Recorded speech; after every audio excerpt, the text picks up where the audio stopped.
D.C. Police Department to work with federal law enforcement indefinitely. The measure of how successful President Trump's crackdown on crime has been in the capital city. Now, Mr. Trump is looking west to Chicago. Plans to deploy National Guard troops to that city, but he's offering no timeline. If the governor of Illinois would call me up, I would love to do it. Now, we're going to do it anyway. We have the right to do it because I have an obligation to protect this country. And in the president's words, that includes Baltimore. Fighting crime, one of the issues animating the New York City mayoral campaign of Curtis Sliwa. The Republican candidate is upbeat about his prospects of moving into Gracie Mansion. Can he win with votes? Well, if I start with 28% and I get it up to about 33, 34, in this scenario with 4 people running, 3 of whom are Democrats, you know, Zorhan obviously is very unique. He's way to the left. But then again, Cuomo and Adams, listen to the way they talk there, Zorhan Light. I will be the alternative.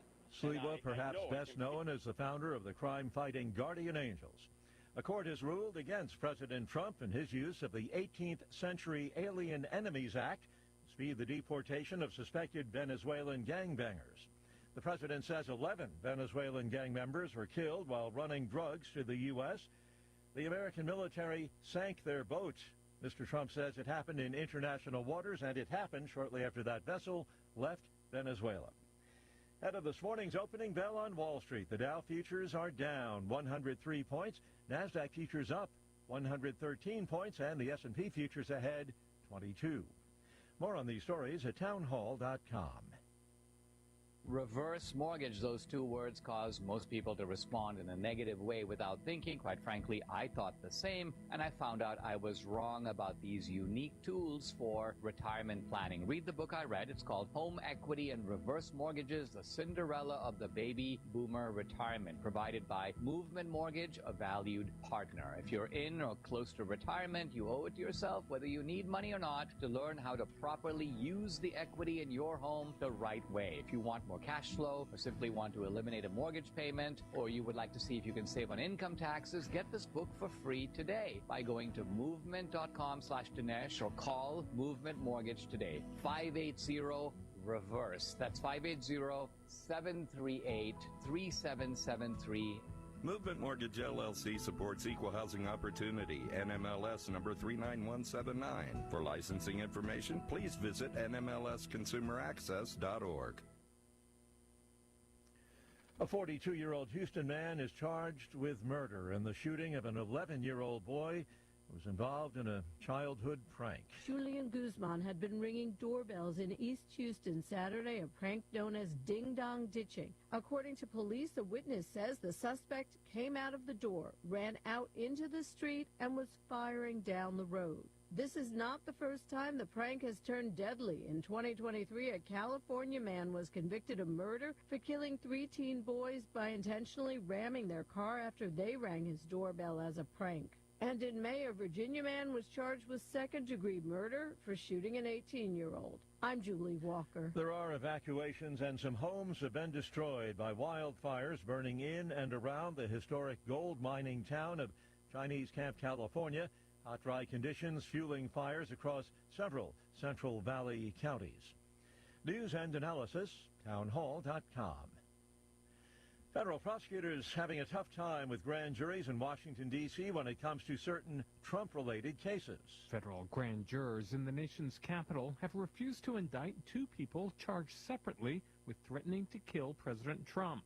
It's rare for a grand jury to balk at returning an indictment, but it's happened at least 7 times since Trump last month ordered a surge in patrols by federal agents and National Guard troops in Washington. One case involved a man charged with throwing a sandwich at a federal agent. After the grand jury refused to indict, prosecutors charged him with a misdemeanor. While the proceedings are secret, U.S. Attorney Jeanine Pirro says a grand jury's refusal to indict somebody for threatening to kill the president is the essence of a politicized jury. And Thomas, Washington. President Trump says U.S. Space Command will be relocated to Alabama from Colorado. More on these stories at townhall.com.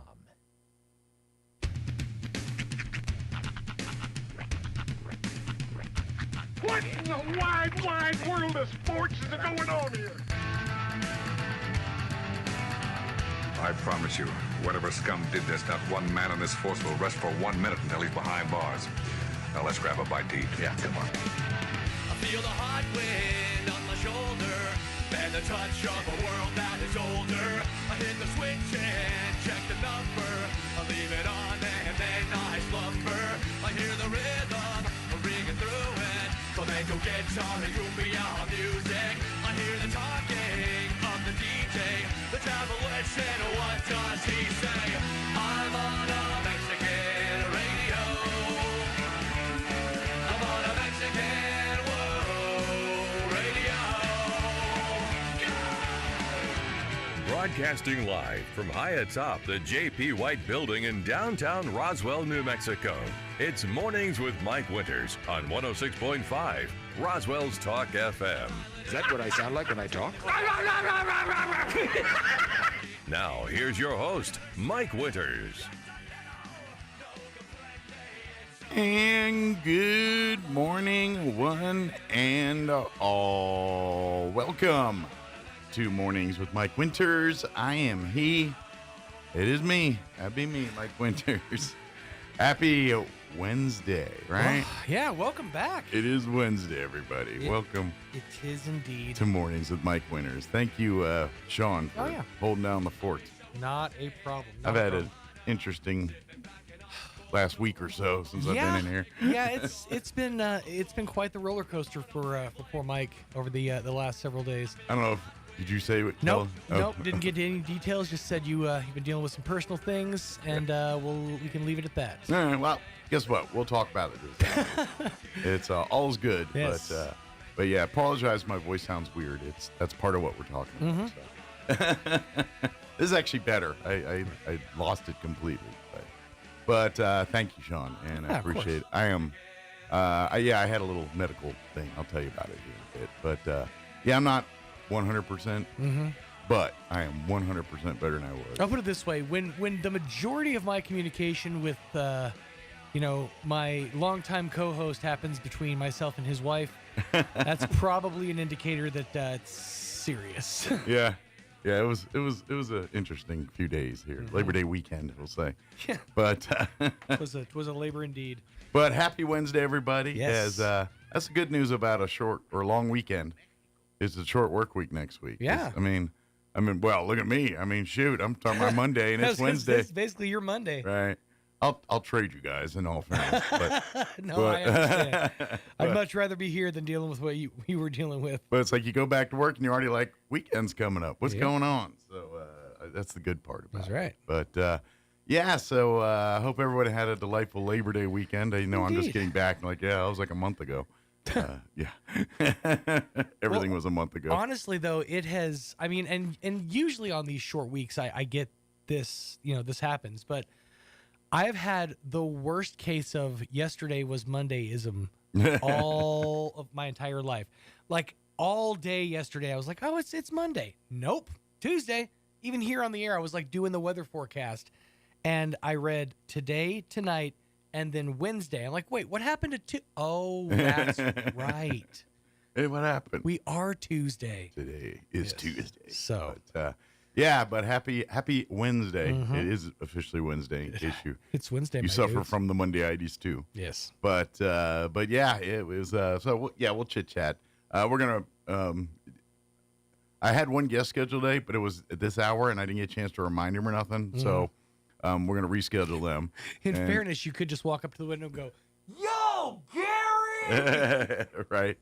So we're going to reschedule them. But so we'll replay some interviews in the 8 and 9 o'clock hour this morning. But we'll chit-chat this hour here while, get caught up on a few things. I got some time. Yeah. But, I caught I didn't catch none of it live. I caught the aftermath a little bit about kind of a crazy football weekend.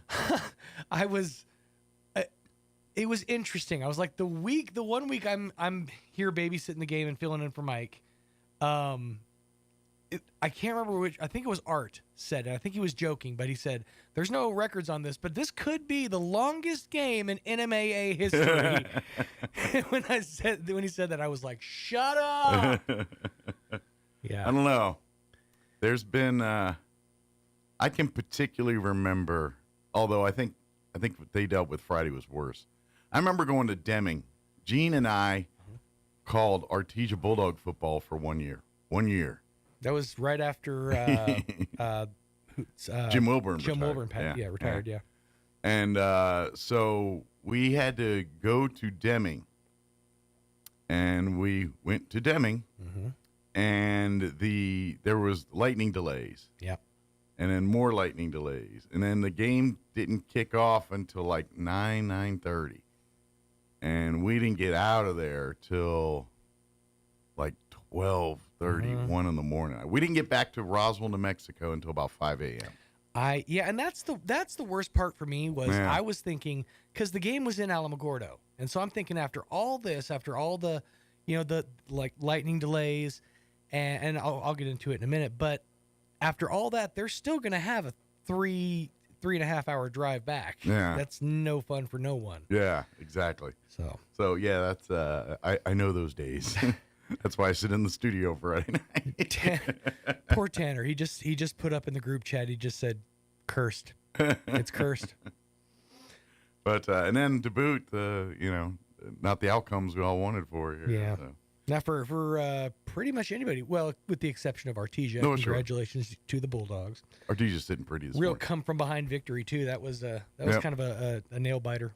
Yep, it's heating up quick already here. Well, I almost said ankle biter, nail biter. Yeah. I don't know how one could bite an ankle. I believe that's a short reference. Get these ankle biters over here.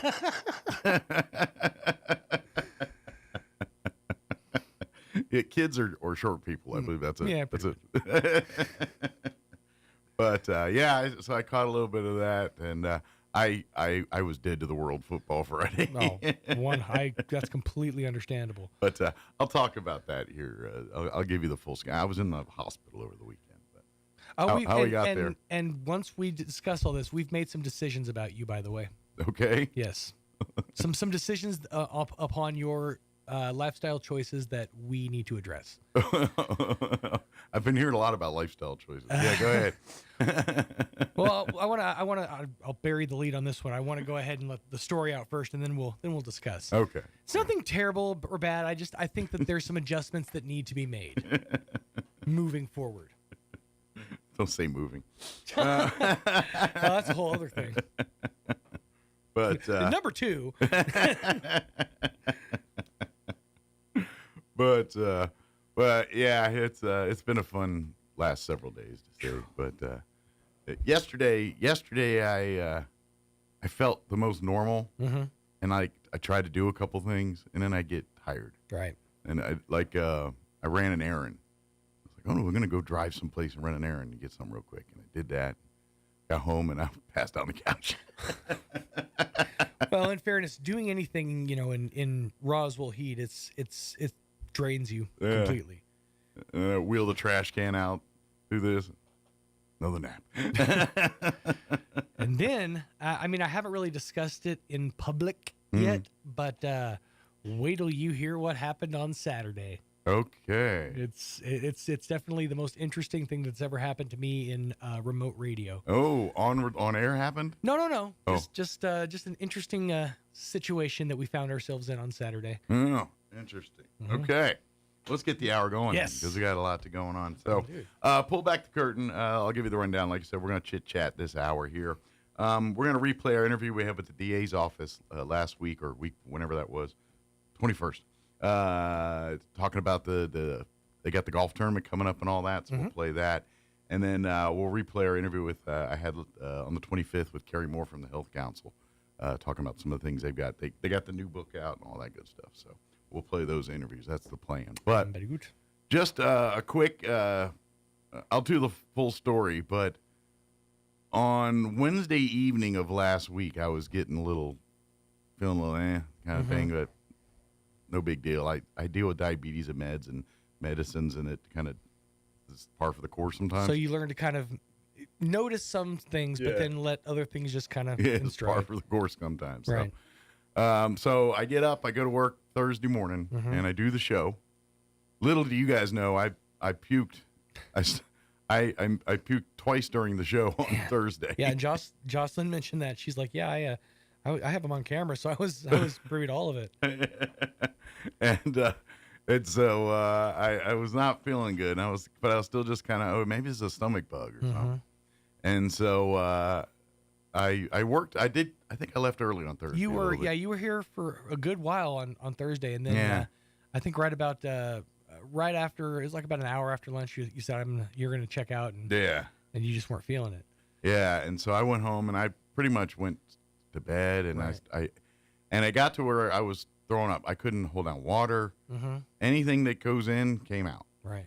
And so that night I threw up a couple more times, and at about 4 or 5 in the morning, whenever I texted you, whatever that was, I don't know.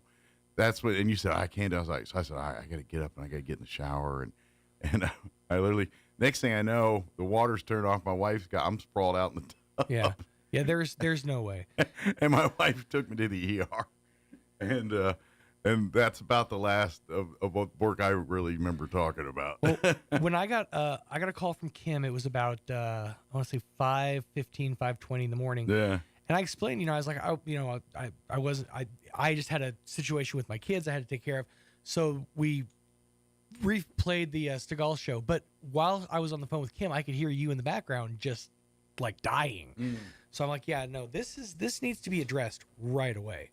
And so I'm really glad that she had the forethought and you guys acted when you did, because it could have been a lot more serious. Yeah. So real quick, and then I'll do the break and all that here. But basically, so from that point, my wife finds me kind of sprawled out in the shower, and so she literally gets me up going and takes me over to the ER. We go as soon as you go into the front thing of the ER at Eastern, because I live right there. Right. It's a 3-second drive. Could have walked over. We could have and have walked over there before. And so we you probably shouldn't have at that point. I've done it. So's Kim. But anyway, so we go, and I remember Kim's going to check it in, and I'm already like, oh, where's the bathroom? And I go to the bathroom, and when I come out, there's like the nurse and everybody there, and they're like, all right, let's go. Let's get you to bed and all that. And then I go into bed, and I'm laying there, and they run tests. They're doing their thing. And then next thing you know, the doctor comes in and says, well, we're going to admit you to the hospital. Like, what? Like, what's going on? He goes, you have what's called an acute kidney injury. Like, what the heck does that mean? All of those words just are not great. Yeah. I'm like, what? Someone kicked me in the kidney? Right. What are we talking when about? When you hear injury, you think, you got like, good forearm shiver or something. Did I get jumped someplace? No one told me about what happened. Was I in a rumble? Yeah. Did I have a skirt on? I was dreaming about a blue skirt, and I was running through a field with blue paint on my face. No, I don't know. But anyway, so I'm like, all right. And then my wife, I guess, was looking up and all that. That's basically severe dehydration, basically, if over a severe lack of resources to your kidney. Imbalance of fluids. Yeah, and all that. So basically. And that's, well, we'll get to it. But I think that part of it is, and because I've had a lot of time to kind of dwell on this a bit. Yeah. Because of course everybody goes to the Google, and I was doing the same thing. I think a big part of it is you drink a lot of water. I do. Like, you really do stay hydrated. However, you don't balance it out with electrolytes. Yeah. Which is why I feel like, and I was talking to a coworker, to Doug here, and we decided that we need to get you a family-sized pack of liquid IV. Because that way you can drink the water that you drink, add in the electrolytes, and I think that's really going to help with the balance. Well, I do have Gatorade Zero at the house now that I sip on, but yeah, they of course, so they pumped me full of stuff, and then so they admitted me to the hospital, put me in the ICU at first. So and that's the other thing. Okay, so I get a text from Kim. Yeah. And she said he's in ICU room, whatever it was. And that just it takes things from here to here when you hear ICU. Yeah. Unless you're playing peekaboo, right? You never want to hear ICU. I don't know. After this weekend and Kim's deal, and we were doing, I'm like, I've done the ICU. I know of the ICU. I've been there. Yeah. But yeah, so they sent me the ICU, and so I spent most of Friday in the ICU. Mm-hmm. And then Friday evening, they said, "Oh, you're doing better. Your numbers. We're going to move you to a regular room." And then they kept me over, and they wanted to keep me because I was still throwing up Saturday, and they wanted to keep me Sunday, but everything was improving, and I'm like, "There's nothing else you can do with me." So I convinced the doctor to release. I said, "I'm right over there," and so they let me go Saturday afternoon, and the good thing was, I really, once I got home, I didn't throw up anymore. I was, I wasn't eating Thanksgiving meals or nothing, but anyway, but everything is getting back, and so so I'm finally, and each day's been a little bit better. I'm eating food now and all that. That's what I was curious. Was my next question was how's the appetite doing? Yesterday I ate decent. Okay. I had like a dinner. And some of that, and then today's Monday. Monday I ate a little bit. Okay. Nothing Sunday. Right. Yeah, I'd imagine those first couple of days were probably just getting yourself back into a normalcy routine and all that. And today it's been. Although I'm not gonna say I'm not. Like I've had some digestive issues overnight here that's been new since, but again, it's not that bad. Everything's good, but. Well, yeah, and so thank you for everybody that came. It kind of filled in and took over. It was I scared the living nightmare out of my wife with the shower, which saw me pass out in the shower. I think that freaked her out a bit. And as a that is a bit unnerving. Yeah, it can be. Well, and the night before, she literally had to pick me up off the bathroom floor because I just got done getting sick, and I was tired, and it takes it out of you. Yeah, and you know what people do? The cold floor. I was literally doing that, and Kim's like, "All right, get up." I was like, "I don't want to." When you're in that state, germs are the furthest thing from your head. You're yeah. This toilet bowl feels so nice. Yeah, it was. But, so that was in a nutshell. I got more to tell, but sure. we'll get the hour going and all that here. More to tell. Yeah. But it is 7:22. Let's take a gander at your weather. I'm meteorologist Steve Hamilton with your Pecos Valley weather. Not much going on over the next few days with a strong high-pressure system parked overhead. We'll be getting sunshine today with mid-90s. Overnight, some clouds, and we're in the mid-60s. And then we're looking at mid-90s for the afternoon high on Thursday. It should be sunny right around the 90-degree mark and partly sunny on Friday. That's your latest forecast. I'm meteorologist Steve Hamilton. Thank you, Steve. Currently... Oh, I got to get my weather up. It's not up. I had other things. Oh, I'm about, see? Got to get back in the host groove. And it's not even the freshest. Let me refresh. Jeez, sorry. Currently 64 degrees here in Roswell. Humidity's at 78%. Winds are calm at the moment. Sunny, 93 for a high today. Winds will be out of the southwest, 5 to 10 miles per hour. Tonight, partly cloudy. Overnight low of 65 degrees. Southwest winds 5 to 10 miles per hour. Thursday, mostly sunny and a high of 96. Winds out of the south, 5 to 10 miles per hour. Mostly cloudy, overnight low of 66. Southwest winds 5 to 10 miles per hour. Not much rain talk, and then till Friday. There is a slight chance, a 20% chance of showers and thunderstorms Friday afternoon. Partly cloudy and 86 for a high. That is so sweet. I love saying that number. Southwest winds 5 to 10 miles per hour. Friday night, 30% chance. It's showers and thunderstorms. I hope not. We had enough rain delays this last weekend. Mostly cloudy, overnight low of 62. For Saturday, a 30% chance at rain, mostly cloudy, 77. 40% chance Saturday night with an overnight low of 62. Sunday, 20% chance at afternoon showers, mostly sunny and 85. And a 20% Sunday night as well, and then upper 80s when you head back to it on Monday of next week. All right, 7:24. Let's do this. Let's go ahead and pause for a quick commercial break. We'll also pause for local news and your Kim Commando update. Then we'll come back and chit-chat a little bit. Don't go away. You're listening to Mornings with Mike Winters. Good morning. This is Smiley Wooten at the Roswell Livestock Auction. 742 head of cattle sold on Tuesday, following Labor Day Monday. on an uneven market and limited receipts with excellent buyer tenants. Compared to last week, stocker steers sold steady to 10 lower, heifers steady to 5 higher, feeder cattle steady. Packer cows and bulls on limited receipts, $3 to $5 lower. 3 to 400 pound steers, $485, $590.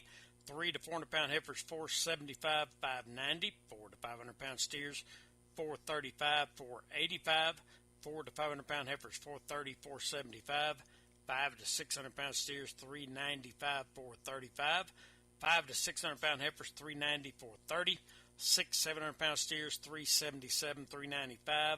6 700 pound heifers, $380, $390. 7 800 pound steers, $340, $377. 7 800 pound heifers, $332, $380. Packer cows, $173 to $182. Canner and cutter cows, $162, $171. Packer bulls, $189 to $202. Feeder bulls, $183 to $186. Top half the cow-calf pairs, $3,000 to $3,600 per pair. Top half the bred cows, $2,750 to $2,900 per head. Expecting a better run for next Monday. We do appreciate the business. This is Smiley Wooten, Roswell Livestock.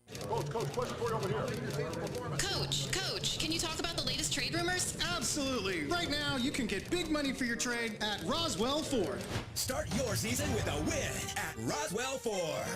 Right now, we need trades. So if you're making payments on your current vehicle and want out early, Roswell Ford will do whatever it takes to help you escape from your trade. Even if you owe thousands more than it's worth, regardless of make, miles, or condition. With 0% APR and no payments for 90 days. Worried about your credit? Don't sweat it. Roswell Ford has partnered with more aggressive lenders who will push to approve your credit with great terms, with good credit, no credit, or even if your credit is less than perfect. All roads lead to huge American-made savings. More for your trade and a better buying experience. Get on board at Roswell Ford. 821 North Main Street in beautiful Roswell. Call 575-623-3673 or online at roswellford.com. 0 APR for 48 months is $28.83 per thousand finance. Interest accrues from date of sale. Subject to lender approval on select vehicles. Offers not combined. Get a great deal on versatile Kubota equipment today. Like the Kubota L-Series compact tractor, the #1 selling compact tractor in the U.S., Z-Series mowers, and Sidekick utility vehicles. Stop by your local Kubota dealer today. Right now, get select L2502 series for as low as $21,999 or $325 per month. Now through September 30th. See us or go to KubotaUSA.com for full disclaimer. Visit your local Kubota dealer, Amigo Machinery at 2801 Southeast Main Street in Roswell. Feeling tired, stressed, or just not your best self? You can discover a new path to wellness with Roswell's functional medicine specialists. Our expert team uncovers the root cause of your health concerns, creating personalized plans to restore balance and vitality. From nutrition to lifestyle, we empower you to thrive. You may have noticed that traditional medicine treats your disease, but functional medicine aims at reversing your disease. We don't stop until you're optimized. Other doctors may say your labs are in the normal range. We strive for optimum in your hormones, your energy, your drive, emotions, and metabolism.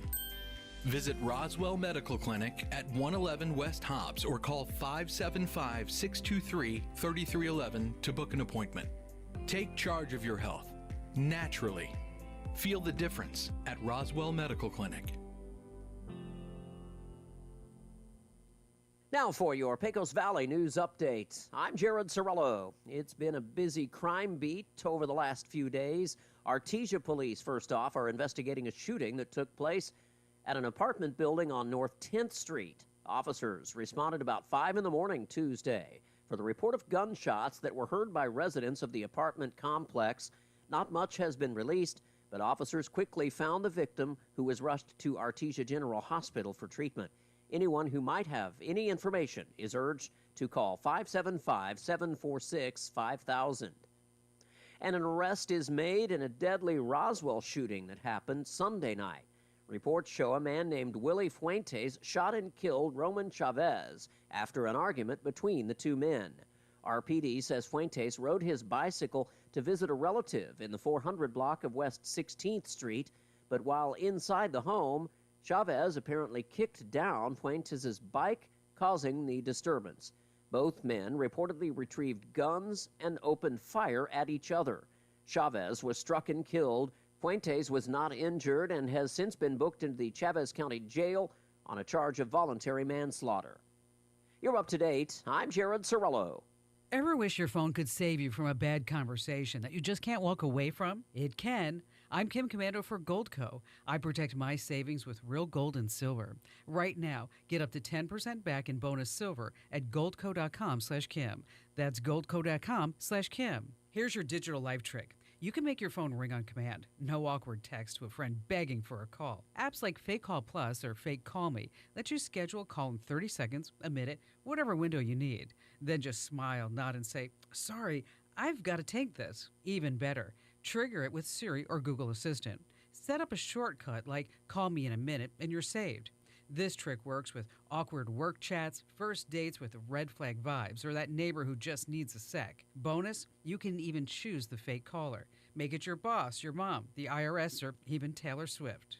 Dramatic? Yes. Effective every single time. Don't miss signing up for my free newsletter. Head to getkim.com. We live in uncertain times. Debt, inflation, market swings. It's tough to know what is safe anymore. I will tell you what I do. I own gold. Real physical gold, and I think you should too. That's why I've partnered with Goldco, an award-winning precious metals company. They help people like you protect retirement savings with real gold and silver you can actually hold in your hands. Right now, when you open a qualifying account, you can get up to 10% back in bonus silver. No gimmicks, no fine print, just real silver delivered right to you. Here's the truth, and you know this. Dollars can be printed, but gold and silver are real, tangible, and time-tested. It's smart diversification, and in my portfolio, that gives me peace of mind. So don't wait. Go to goldco.com/Kim to get your free 2025 gold and silver kit and lock in your bonus silver. Do it now while you're thinking about it. That's goldco.com/Kim. goldco.com/Kim. goldco.com/Kim. Here's a Mornings with Mike Winters fun fact. Slugs have 4 noses, but no fingers to pick them. Here's Mike Winters. And good morning. It is 7:32. Welcome back to Mornings with Mike Winters. I am he. I'm back in studio. In case you're just tuning in, kind of explained a little bit about what happened. Just got sick last week with what I got admitted into the hospital, what was basically called acute kidney injury. Joining us. Yes. So, but yeah, so I was just kind of, it's funny, like, so Friday, they admitted me and all that, and I was sleeping in and out most of the time, and that's when they hook you up with all the stuff. I'm a little beat up, like that's from IV and all that kind of stuff. Yeah. Yeah. It's like you have an acute left arm injury. Yeah, that's from IV beat up stuff there. I had like, when I got home Saturday, when I got home, I had more things stuck to me. I was finding things 24 hours later still stuck to me. Really? Oh yeah, just because when they put the monitors and all that, like so they at some points they put IVs here. I had a Band-Aid over here. Something went on down over here. I don't know. Right. Plus, like they did the scans and all that stuff, so they hook you to all the little the little things all over your chests, and so I had about 50 of those in the ICU. Matter of fact, they just disconnected me because they hooked me up on all those in the ICU. Right. And then so when they're ready to let you go, they just grab one end of it and just go. Well, they disconnect the little connectors, but not the little sticky things that connect to you. And there was one place in my body that has hair. Your insurance didn't cover the full removal. Yeah. And that's the one place in my body you'll find hair. Right. Like everyone's like, sorry about your leg. It's like, you're not getting it. Yeah. Matter of fact, that conversation happened too. Nurse says, look at your legs are so smooth. Sir, I know that you're in a panic right now. I just want to let you know, nice calves. That happened too. I'm going to need you to relax and think about how beautiful your legs are. Yeah.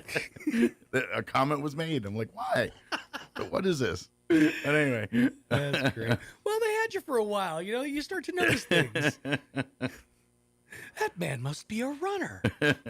Well, I had, and I was engowned at that point. So. Mm-hmm.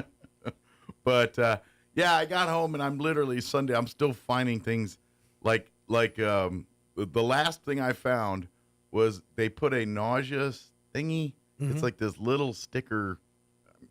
It's like a patch, I guess. Right. And they put it right behind your ear, and I'm sitting there and I'm going, little patch. Little patch behind my ear. Pops off. Oh, now, here's my question. Once you pop it off, did you immediately No. Oh, yeah, that's after I took it off. I said, should I have taken it off? Is this aftercare? Well, nothing happened, so Okay, we're good. Well, they gave me prescribed. This is where the seam is. You just start pulling, and next thing you know, you're just skinless. Next thing you know, it's like pulling the thread on the shirt. Pulled all of the skin off of my skull. But yeah, they had about 60 of those little, and I don't know if they just put them in different spots. Every one of those, I'm like, and at that point, I was so not. It's just been such a rough week that pain was like, they were like, all right, watch the hair. I'm like, pain is, I've just been in pain for 3 days now. Yeah, that bruising is, it's pretty intense. It's uglier than it looks, or it looks worse than it is. Yeah, part of me wonders though, you work in, political talk radio. You of all people should know about the concealer, treatment that most people do with bruising. So I mean, what we need to do is we need to find you some makeup that matches. We need to find you a good concealer. We'll talk to Kim. She'll be able to rein in your tone. Doesn't look like I'm tough. It does. It really does. Looks like you. What it does looks like you delivered a mad elbow to somebody. But and then I didn't really eat any of the food, but a lot of the food in the hospital looked good, man. You know, like I didn't eat it because I didn't want nothing to do with it. Right. But That's the one thing is I feel like the only joy that you're going to glom out of a visit to a hospital is, going to the cafeteria and grabbing something in between, like, cry sessions or something. So they really make it worth your while. I had none of those opportunities, but no, I was like, because they bring in the meals and Kim ate one of them, which, by the way, they were very cool, nice, because Kim was there and let me tell you about dinner. He's like, do you want to hear about dinner? I was like, not really. No. I mean, it's like, would you like this? I was like, you could pick whatever you want. I'm not eating any of it. But anyway, and then Kim, would you like a meal? Or would you like a meal? And she was like, how much does it cost? Like, no, it's complimentary. You're part of your. How much does it cost? Don't worry, you'll be billed. Right, $700. Bills in the mail. But they were very nice about that. But no, I did get like Saturday morning breakfast rolled up. And I thought it was muffins. It rolled up and it looked like muffins. And I said, Kim, looks like there's muffins or something. And she'd come in. She had eaten, right? And it would turn out it was quiche, spinach quiche, little quiches. But she loved them. They're good. Little quiches. That's like my favorite. I love tiny quiches. It makes me feel like a fancy giant. But yeah, they were. The only thing I drank iced tea, a little bit iced tea. Water, lots of water. That was kind of. Yeah, I'd imagine. Of course, they had you hooked up to IV hydration. Oh, right? I was urinating frequently. We'll say that. I could imagine. I know. Did they have you on like bed rest, or were you on a bedpan, or were you able to actually get up? No. And no, they. let's just lay it all out on the radio. No, when I was in the ICU, they literally had this. Like bathroom contraption that just pops out like by the bed, and it's a whole sink, and then you push this other button, and like a toilet pops out. What? And so you should have checked the other side. If you push a button, you get full tea service. Right. And so I had that there, and so what I had to do was in the ICU, I basically had to call, and then they had to go to unhook me to all the crap, so I could go afoot to do it myself. Sure. But once I got out of the ICU, everything that was hooked up to me was on the IV. They didn't have me on all the monitors and stuff. And so you're able to roll freely. That is when I unplugged the ICU thingy, or not the ICU, the IV deal. I could, roll around with it in my hand and carry it around like a cane or whatever. Right. So in that room, I would go they had a bathroom in the room for me there. And so when I need to go, I'd unplug and waddle my butt in there and do what I got to do and waddle back out. There you go. And the room where it happened. Actually, the bed was very comfortable, even though I was tired of being in it and stuff. Sure. And actually, once I got in the room, I could get out and sit in a chair for a little bit. And so I when I had the energy, I would. I'd be like, I'm tired of sitting here. So I'd sit. But I'd get in the chair for about 5 minutes, like, oh, I got to go back to bed. Right. And then it was a lot of that. Well, because for the last 48 hours, every ounce of your energy was devoted to, getting you back to semi-normal. By the way, I don't think you got everything. Got everything what? No, that's supposed to be there? Okay. Yes. I was like, because I'm just noticing there's still something on your arm there. Yeah, no, that's supposed to be there. Okay. That's my glucose monitor. That's what's holding everything in. Yeah, that's my plug. Okay. Well, that's good though. I'm glad that they were able to kind of patch you back up and get you back to semi-normalcy. Yes, I'm definitely feeling a lot better than I did last week. I feel, like I ain't gonna lie. I have no idea how if I had to come in here to do a show Friday. I don't know. Oh, there's no way. And when I mentioned what I had mentioned via text that there's no way I could do it, it wasn't necessarily like, well, you got to find a way there, buddy. No, I was more just saying I'm going to replace DeGaulle because I noticed we only had one guest, which, by the way, we need to talk. I forgot about we forgot about the sheriff's department too. So Charles came by, but he was completely understanding. I explained everything that was happening, and he said. It was funny, too, because he came in and he said, I'll be honest with you, that's kind of a relief. He said this has been a long week. It's a lot's been happening. He said, and I woke up this morning and I said, I just wasn't feeling it. I almost didn't come. And I said, nope, you got to get up and got to go do radio. He said, so I'm kind of relieved. I'm glad I made this Friday. There you go. You helped a little bit. Last week was a very, very long week, not just for the hear of it all, but like, well, they had the officer shooting about that time Friday, or was it? I don't know. I remember seeing it Saturday. I think it was either Friday or the morning of Saturday. I'm not real sure. I remember seeing it either Saturday or Sunday. Mm-hmm. I don't remember which. I remember sounds like because I thought when I saw it on the news. No, it was Thursday. That's right, because there was an incident earlier in the week, and then there was an incident later in the week. I just remember seeing this. I remember seeing something on the news, and in my either their poor use of words or my lack of ability to pay full attention, I thought they said Charles Easels was shot. Right. And I was like, whoa. What? And then I was like, I'm like going to his page. No, it was one of the deputies. I mean, all not good, but Yeah, absolutely. I was like, wait a minute, is he posting about his own getting shot? What's going on here? And so I was, I was a little confused there. Sure. But but yeah, Friday was its own little interesting thing with all the lightning delays.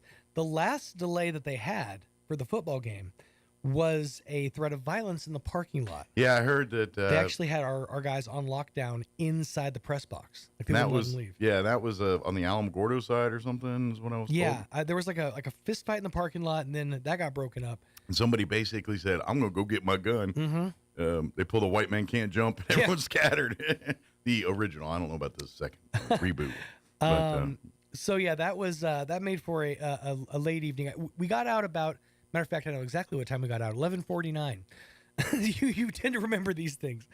But the story I was going to tell about the next day. So I mentioned that something happened that's never happened to me before. Yes. Okay, so pull back of the curtain. We had a live broadcast at Roswell Nissan this past weekend. Thomas had, I think some family in town or some fantasy football college buddies. I think they're bigger in college. I think they're like childhood friends. I think they've been friends since like kids. Totally legit reason. Yes. So anyways, fantasy football. We had Chris filling in to do what Thomas usually does, which is come out, do the hot dogs, set up the tent and all that, and kind of interact with folks. So we had Chris, aka Digger, filling in for Thomas. Chris is one of the hardest working human beings I know.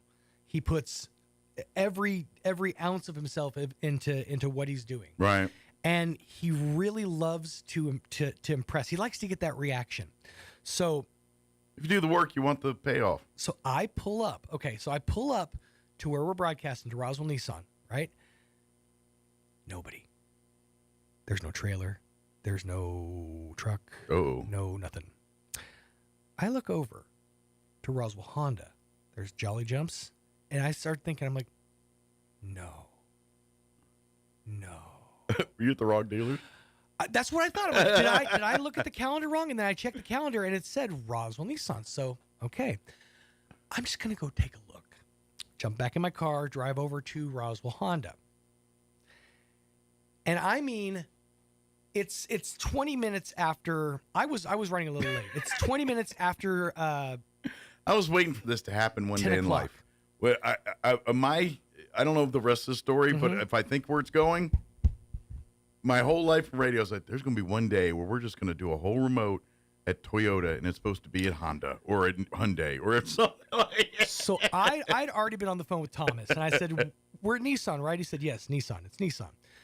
So I pull up to Roswell Honda, and there is the entire setup already done. Minus my part, the computers and the Starlink. Everything is set up. The tent, the generators out, all the grills are out. I think they're even started at this point. Did someone forget to tell Digger? Chris is kicked back in his chair like this because he wanted the moment. He wanted me to walk up and be like, dude, you got it all set up. And I was very impressed.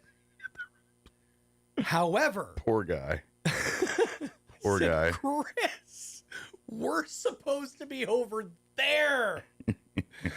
Now, I say this, we're already kind of running a little late, so I'm kind of, in that panic mode. I have never in my entire life seen a live broadcast remote broken down and put back together faster in my entire life. They had the precision of a NASCAR pit crew. Nice. It was impressive. It was. I'm blown away. So who was involved with that? The remove or the move, the shift? Chris, obviously. Well, ultimately, was it you and Chris? Chris? I got to tell you, I'm gonna absolve Chris right now. He showed me the text that Thomas sent him, and it said Roswell Honda. Ooh. So yeah, but all was good. We got everything broken down and set back up. I got Did the TB or posse Starlink. come to help? Huh? No. It was literally just all Digger and the Diva. They got everything broken down and set back up. It was really That's impressive. awesome. Yeah, it is. So. Which and I feel like Thomas better be buying him some kind of lunch. Yeah, exactly. You're owed a lunch there. Yeah. And props to Gina too, because she definitely was. Was take them to dinner. Clutch. Yeah, take them to dinner. Go take them. I'll go. So that was trade it out. You usually do anyway. Other than that, everything else went off without a hitch. It was just that's never happened to me before that I've showed up at an I've event always waited for that to actually happen. Like I said, one of these days, that's always been a thing when I do these remotes. Like we're going to show up at one of these remotes. We're supposed to be at that store or this store. I was like, I'm just waiting for that day, and it almost happened. It almost happened. But I say all that to say props to Chris and to Gina because they really did knock it out of the park on Saturday. Eventually. Pretty good. We got there, okay? The point is we got there. Well, we'll call it training. It's like a precision military unit. They keep repeat the process. The other thing is, and I said this, I was saying this to a friend the other day. I'm like, why is it that when Mike's gone, all the things happen, most of which Mike wouldn't have any control over, but it just all happens? Yeah, I had nothing to do with any of that. Right. I'm pretty much out of that loop altogether. That's where the mind goes. Like, what was somebody watching? Like holding back the flood of events until one of us was out of pocket? Actually, maybe I'm going to go the other way and say, I'm the duck, man. There it is. Y'all saw some legs. That's all what happened. This place don't work without Mike. I make this ish work. No, I just put it this way. There's things I do. This is the one thing and this is why I get when I say it, 'cause like, oh man, this is going to be forgotten. There's things like, for instance, peel back of the curtain. There is a ad that we own a client that every week comes in ads start Wednesday morning every single time. And every single time the sales rep gives us the least amount of possible time available to get that ad produced and turned around in that time. Yes, they do. And at about midnight last night, I got up to use the facilities, as one does when you're in your 50s. And I happened to look on my phone and saw an email come in for said client's ad at about... I was wondering about that, It came in. So I said, well, ain't a thing I can really do about this other than forward to my guy. And I literally just forwarded directly. Came in this morning. My guy was up at 2 this morning. Really? Doing that. And God bless you, Jose. And sure enough, I put it in and ready, and I sent it to our rep. If she complains about it, I'm like, you better shut your hole. You got well above and beyond service, beyond anything anybody ever should expect or ask for. Wow. Yeah, I was to the point where I was like, we'll address it tomorrow. It's addressed. Thank you.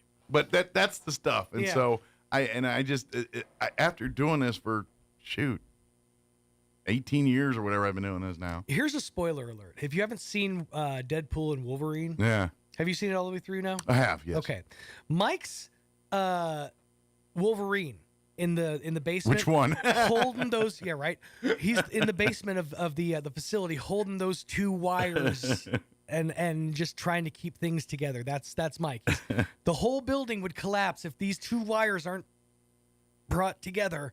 It's just sometimes there's things that happen and I do it and I know there's processes and orders. It's like if I waited for everyone to go through the processes and orders, I'd never get anything done. Right. I was like, let me just do this right quick. And this is my curse and blessing all at the same time. It also blows up my game too. That's the problem is when you're really, really good, people tend to expect it.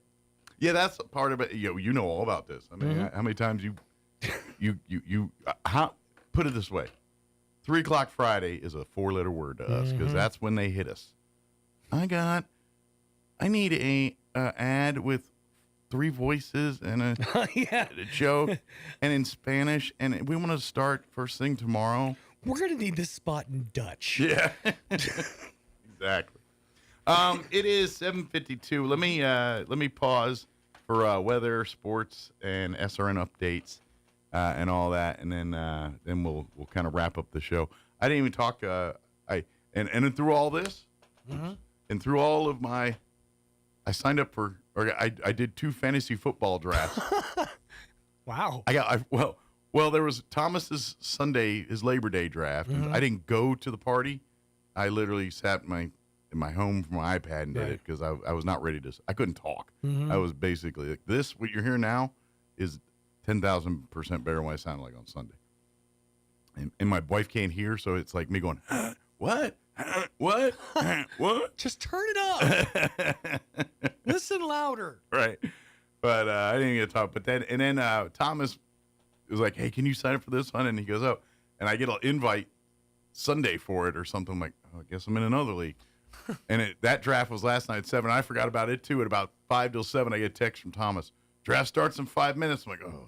All right. I get on there. It was my best draft yet. But nice. Anyway. Under duress. That's right. I got high expectations of that team. But let's do this. It is 7:53. Are you ready, Jocelyn? To get the all right, I got a thumb. And never mind. Yep, thumb's all you need. This guy. All right, 7:54. We're going to pause for weather, your Chavis County sports update, brought to you by DSI, and your SRN business update. Quick break as well. Don't go away. I'm meteorologist Steve Hamilton with your Pecos Valley weather. Not much going on over the next few days with a strong high-pressure system parked overhead. We'll be getting sunshine today with mid-90s. Overnight, some clouds, and we're in the mid-60s. And then we're looking at mid-90s for the afternoon high on Thursday. It should be sunny right around the 90-degree mark and partly sunny on Friday. That's your latest forecast. I'm meteorologist Steve Hamilton. Still burning cash on posters that get tattered, tired, and tossed? Turn heads with vibrant LED posters from DSI. Plug and play with custom updatable graphics. Showcase a single showstopper or link several for a seamless video wall.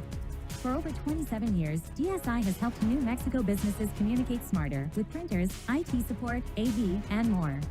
Ready to elevate your message and cut costs? Call 888-386-7834 or visit dsinm.com today. It's time for the Chaves County Sports Report. Got some volleyball scores from last night for the Goddard Rockets. It was the season opener playing in Anthony against Gadsden. Goddard wins it 3-0, 25-9 in the first set, 25-18, 25-18 to finish things off. Goddard will be at the Sweet 16 tournament in Las Cruces this coming weekend, Friday. Already got pool play matches set up against Las Cruces High, Rio Rancho, and Chaparral. Meanwhile, Roswell falls at home in 3 straight to Artesia. They'll be at Sweet 16 too against Centennial and Alamogordo to start things off on Friday. It was NMMI defeating Hondo last night by a score of 3-0. They are the Lady Colts are 4-0, and Lake Arthur is 3-0 after winning at Carrizozo in 3 straight. The Sports Report brought to you by DSI. Call DSI for all your office technology needs.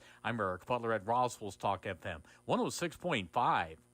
With the Wall Street Business Report, I'm Bill Alexander. Wall Street sank on Tuesday as rising pressure from the bond market pulled U.S. stocks further from their records.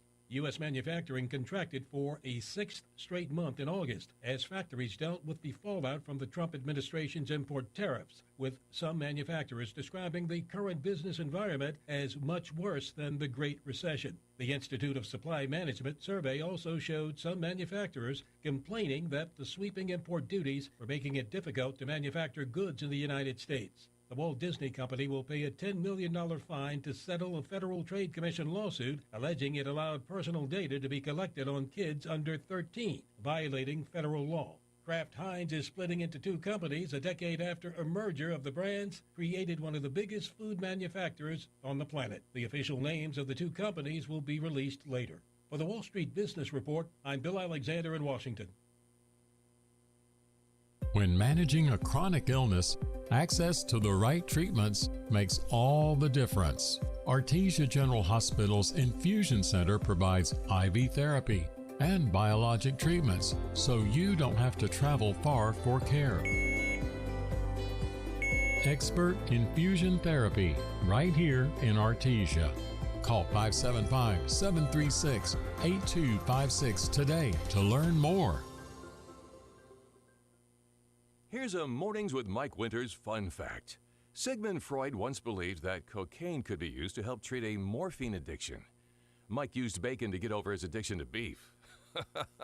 Here's Mike Winters. And good morning. It is 7:58. Stay tuned next hour about 8:15 or so. We're going to replay our interview we had with the district attorney's office. We had Diana Luce, Justin Dominguez, lead investigator, and also Ginny Yeager, the DA dog lady, join us. Talk a little bit about their golf tournament coming up and just some stuff around the office there. So we'll play that interview for you here in just a little bit. So, yeah, I was talking about I did fantasy football. The draft last night, I got a strong team. You know, people that care. So I'm in 2 leagues this year, and I managed to pick my boy up in both. So, and that my boy being Jaden Daniels. So, but yeah, last night I had a number 3 pick in the draft. So I got a good spot in the draft for that one. So first round, Saquon Barkley's there at number 3. I'm taking him at 3. So I took Saquon at 3. And then my second round pick, they started dropping quarterbacks. And I was like, uh-oh, Jaden Daniels. So in my second round pick, I took Jaden Daniels. But then I got Drake London, Atlanta wideout. I got Terry McLaurin. That's my starting lineup. And then, of course, I managed to pick up Cook from Buffalo as my second running back in the starter. So my starters are good. My tight end's kind of weak because I loaded up on the other end. So I got the starting Green Bay tight end Kraft, which he's all right. He's not elite, but he's enough to get me 10 points a week. And then I got in the flex spot, I got Xavier Worthy, Kansas City wide receiver. So I got decent starters. I got Denver's D. My backups aren't too bad. A little bit of depth.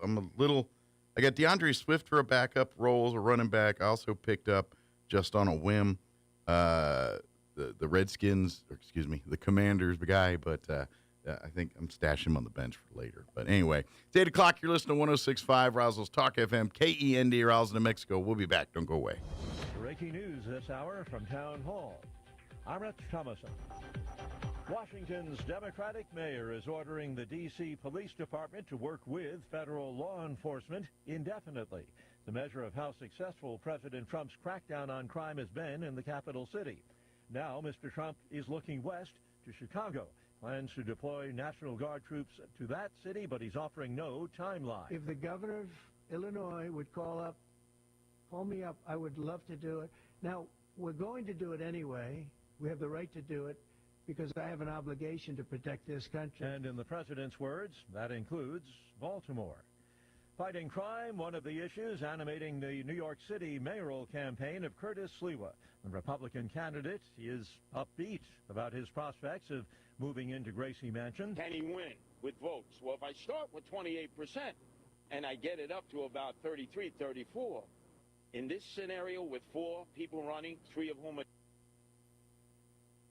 Democrats, you know, Zorhan obviously is very unique. He's way to the left. But then again, Cuomo and Adams, listen to the way they talk there, Zorhan Light. I will be the alternative. Sliwa, perhaps best known as the founder of the crime-fighting Guardian Angels. A court has ruled against President Trump and his use of the 18th Century Alien Enemies Act to speed the deportation of suspected Venezuelan gangbangers. The president says 11 Venezuelan gang members were killed while running drugs through the U.S. The American military sank their boat. Mr. Trump says it happened in international waters, and it happened shortly after that vessel left Venezuela. Ahead of this morning's opening bell on Wall Street, the Dow futures are down 103 points. NASDAQ futures up 113 points, and the S&P futures ahead 22. More on these stories at townhall.com.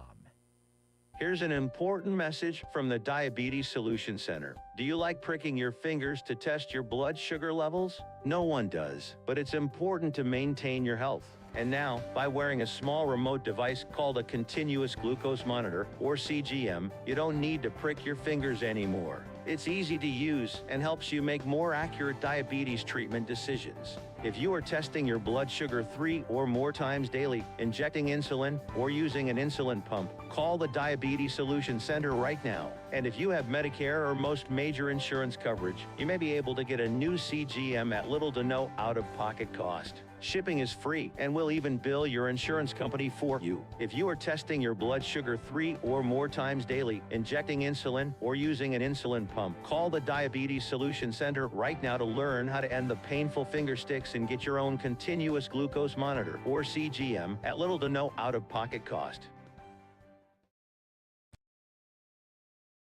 Two familiar food brands are going their separate ways. 10 years after Kraft and Heinz got together in a major merger that created one of the biggest food companies on the planet, they're splitting up. Now one of the companies will include shelf-stable meals and brands such as Heinz, Philadelphia cream cheese, and Kraft mac and cheese. The other will include brands such as Oscar Mayer, Kraft Singles, and Lunchables. The company in 2015 wanted to capitalize on its massive scale, but shifting tastes complicated those plans. With households seeking to introduce healthier options at the table, I'm Julie Walker. Satellite images show that construction work has intensified on a major new structure at a facility that's key to Israel's long-suspected atomic weapons program. Experts say it could be a new reactor or a facility to assemble nuclear arms, but secrecy surrounding the program makes it tough to know for sure. News and analysis, townhall.com. Well, here's your chance to set a world's record. Guinness World Records celebrating its 70th anniversary by inviting regular people to attempt unique records. Options include most eggs stacked in a minute or fastest burrito making. A Guinness spokesman says everyone has something amazing to celebrate. The Guinness World Records embraces all kinds of achievements as long as they are meaningful and interesting. How about the most anchovies eaten in 60 seconds? Well, maybe some other time. Jason Walker reporting. OpenAI and Meta adjusting how their chatbots respond to teens showing signs of distress. OpenAI will introduce new parental controls Meta says it is blocking the chatbots from discussing self-harm and suicide with teens, directing them instead to expert resources. More on these stories, townhall.com.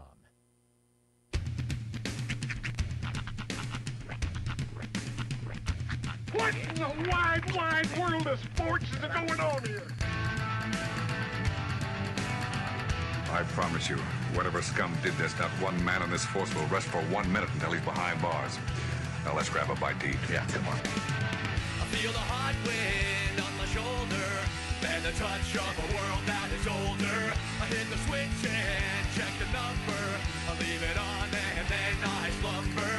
I hear the rhythm ringing through it. Flamenco guitar and cumbia music. I hear the talking of the DJ. The demolition, what does he say? I'm on a Mexican radio. I'm on a Mexican radio. Broadcasting live from high atop the J.P. White Building in downtown Roswell, New Mexico. It's Mornings with Mike Winters on 106.5 Roswell's Talk FM. Is that what I sound like when I talk? Now, here's your host, Mike Winters. And good morning. It is 6 minutes after 8 o'clock. Welcome to hour number 2 of Mornings with Mike Winters. Here, ASMR. All right, 106.5 Roswell's Talk FM. Happy Wednesday, everybody. Yes, sir. Thank you, everyone, again, for the well wishes while I was under the weather. Absolutely. We were pulling for you. Well, we're good. We're not all there, but we're good. Hey, you know what? We're halfway there. Living on a wing, a prayer. Living on a prayer. Living on a pear. And I'm on a pear, chicken and a... Etouffee, my. You know, a movie I happened to catch while I was just kind of laying around and everything was, you ever seen the movie The Whale? The one that Brendan Fraser got all the Oscar buzz and all that? No, I never did see that. I finally saw it. Okay. It's a good movie, but God, is it rough. What's the premise? So, Brendan Fraser's character is in his dying days. He's a very large man. He's a professor, writer type. He gained weight for that role, yes, right? He did. Yes, yeah. He's morbidly obese. He's got all kinds of health problems. And he's a shut-in in his house that teaches an online class, and he is estranged from his family and all that. And basically, the movie's just following his final days of his. You kind of learn a little bit more about him as and I don't want to give all that because if you've never seen the movie, it kind of is that okay now all right so basically at the beginning of the movie you're just seeing this big fat dude in a house who's a shut-in in his last days, and then as the family things unfold about his life unfolds, and you're like, okay, this is why he's here, and it's kind of, and then it ends in a way that you're just like, dang. But it's a good movie. Yeah, it's not a feel-good happy movie. It's not something you want to take the kids to. Yeah, it's not going to be your double feature with George of the Jungle, all right? Right. Yeah. Yeah. There's no. It's not even The Mummy. But it is a pretty good movie. So if you ever see it, not seen it, it's worth a check out. It was on one of the HBOs the other day, and I was like, oh, I'll watch. What do I got to do? I'm just sitting in a chair. Then I start watching it. It's. Whenever the list of like Best Picture nominees comes out, I always like. I'm just. It's never anything that sounds interesting. What was that movie that? Oh, not Chris O'Donnell.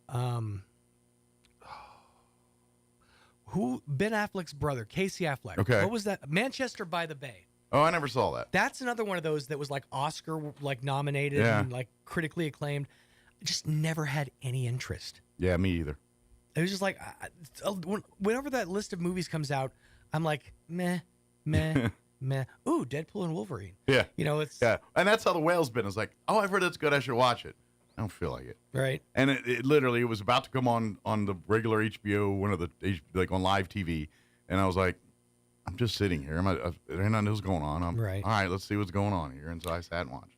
I did start. I haven't fully gotten into or fleshed, but I started and got, I think, about an episode and a half deep into the Pee Wee Herman documentary. I watched the first one, and then I dropped it for some reason. Not because I want to see the rest. I just never picked up episode 2. It's the interesting part of that first episode is you realize, like, you know, the whole Pee Wee, like everybody who knows Pee Wee Herman or Paul Reubens knows him for his comedic roles, that's never what he was going for. No. He was going for avant-garde. He was going for artsy. He was, you know, it was never meant to be. I mean, even in the stuff that he would do with like improv and stuff, it was never like, comedy wasn't his pursuit. And it's just funny that he wound up there, not only as, you know, a comedian, but also as this children's icon. Yeah, I say the children's TV was never like his first iterations of Pee Wee were very adult, very weird. Yeah, very, like he put it this way, to flesh out the character Pee Wee Herman, he went to a lot of places to get there. Yeah. You know, like and it's got it's like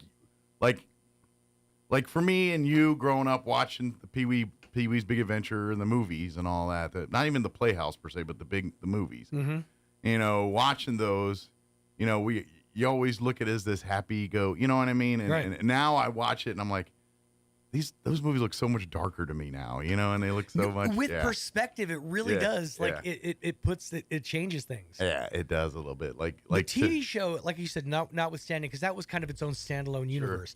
But those movies, like when you go back now, like knowing what you know about Paul Reubens now, it really does kind of put some weird, like, oh, okay, I see what you were going for here. But at the end of the day, Large Marge makes a whole lot more sense now. I think most of that id was trying to stay in the closet. You know what I mean? Like, I feel like all of the weirdness, all of him wanting to stay in the closet but express himself at the same time. Right. If that makes sense. Well, and it talks about it in I think episode 1. I think it was in episode 1. Yeah. It talks about how he was essentially as out as you can be, but after things didn't work out with Guy or the gentleman that he was. That's when he was his just love, like, I guess. Yeah, he was just like, I'm nothing. Yeah. I'm asexual essentially. Yeah. And you know what? That's what Pee Wee turned into. I mean, sure, there's always the jokes, the talks. I mean, but you know, there was like, and okay, and this is because I grew up in the time and all that. Like, there was these certain guys that were flamboyant, but were never official. You know, like Richard Simmons, your Pee Wee Herman, Rip Taylor. You know, all these different types. You know who really, like, if you really think about it, who really, like, the perspective changes after watching this documentary is Cowboy Curtis. Yeah. Like, his whole get up with the chaps and the tight pink. You understand a lot more about the psyche of what goes into creating a Cowboy Curtis. Now you wonder why HR Puffin stuff creeps me out to this day. But it's pretty good. I do need to pick up episode 2 and all that. Life happened and things, and then you forget and all that. So, I was having, and also my big task of yesterday, like I was saying, I did errands. My one errand is my way to watch my NFL. I had some issues with it, and I had to go do an update and all that, and I didn't realize it because, like, hey, it's not working. So I got the update. You had to go to the source to get the update? Yes. Oh, you had to go to Artesia? No. Oh. I had to go to Roswell, but I had to go to the Roswell location. Oh, they have a Roswell location. Oh, nice. They do. Nice. Right over there. There you go. It's right over there. That way. But yeah. So that was an accomplishment for me yesterday. It was a big task. I drove and did it myself and everything else. But anyway, but that's good. So now I'm happy. I'm ready. So Sunday at 11 o'clock when the Giants and the Commanders square off, yes, I can watch it. By the way, NFL does kick off tomorrow night. Dallas Cowboys, Philadelphia Eagles. Thursday Night Football, we will have that game on our sister stations in Inglés on 92.9 The Brand and in Espanol on 106.1 FM La Pantera. And I believe pregame on the Inglés on 92.9 will be at 5 p.m. I believe So, yes. And pregame on Espanol on La Pantera at 5:30. So, and kickoff is at 6:05 or 6:17 or 6. 6:30. Yeah. See. I better get our interview going. It's a long one.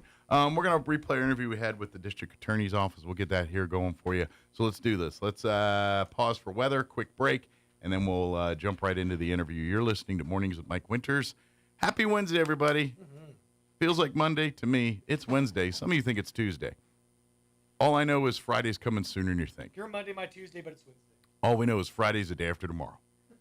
Weather this hour is brought to you by Bob Reed Pest Control. General pest control, termite control, trees, shrubs, and yard treatments for both residential and commercial. Find them online at bobreedpestcontrol.com or call today 575-623-5344. Serving all of southeast New Mexico. I'm meteorologist Steve Hamilton with your Pecos Valley weather. Not much going on over the next few days with a strong high pressure system parked overhead. We'll be getting sunshine today with mid-90s. Overnight, some clouds, and we're in the mid-60s. And then we're looking at mid-90s for the afternoon high on Thursday. It should be sunny right around the 90-degree mark and partly sunny on Friday. That's your latest forecast. I'm meteorologist Steve Hamilton. For the first time ever, the National Championship Air Races are touching down in Roswell, New Mexico. From September 10th through the 14th, witness the world's best pilots battle it out in the fastest motorsport on the planet. Vintage warbirds, cutting-edge jets, aerobatics, and family fun, all against the stunning New Mexico sky. 3, 2, 1. Get your tickets now at airrace.org. Don't miss this high-octane spectacle. Attention high school students and parents. Now is the time to make your plans to come visit the most affordable university in the Southwest, Eastern New Mexico University. ENMU is hosting our annual high school open house preview day on Saturday, October 18th. Come learn about scholarships, discover majors, talk with current students and faculty, and win some great prizes. Sign up today at enmu.edu/open house. Eastern New Mexico University. Student success. That's what we're about. Some wounds need expert care to heal properly. At Artesia General Hospital's Wound Care and Hyperbaric Medicine Center, we use advanced treatments like hyperbaric oxygen therapy to help chronic wounds heal faster. If you or a loved one has a wound that won't heal, call 575-736-8235 today and take the first step toward recovery. It's too bad the Eastern New Mexico State Fair doesn't have a category for weeds, because with all the rain we've had, they'd be giving out lots of blue ribbons. Hi, this is Ben Manette from Roswell Seed Company. We have powerful products to get rid of the hardiest weeds, and most important, we can tell you exactly how and when to use them to get the job done. Yeah, this year's weeds are certainly impressive, but at least they're green.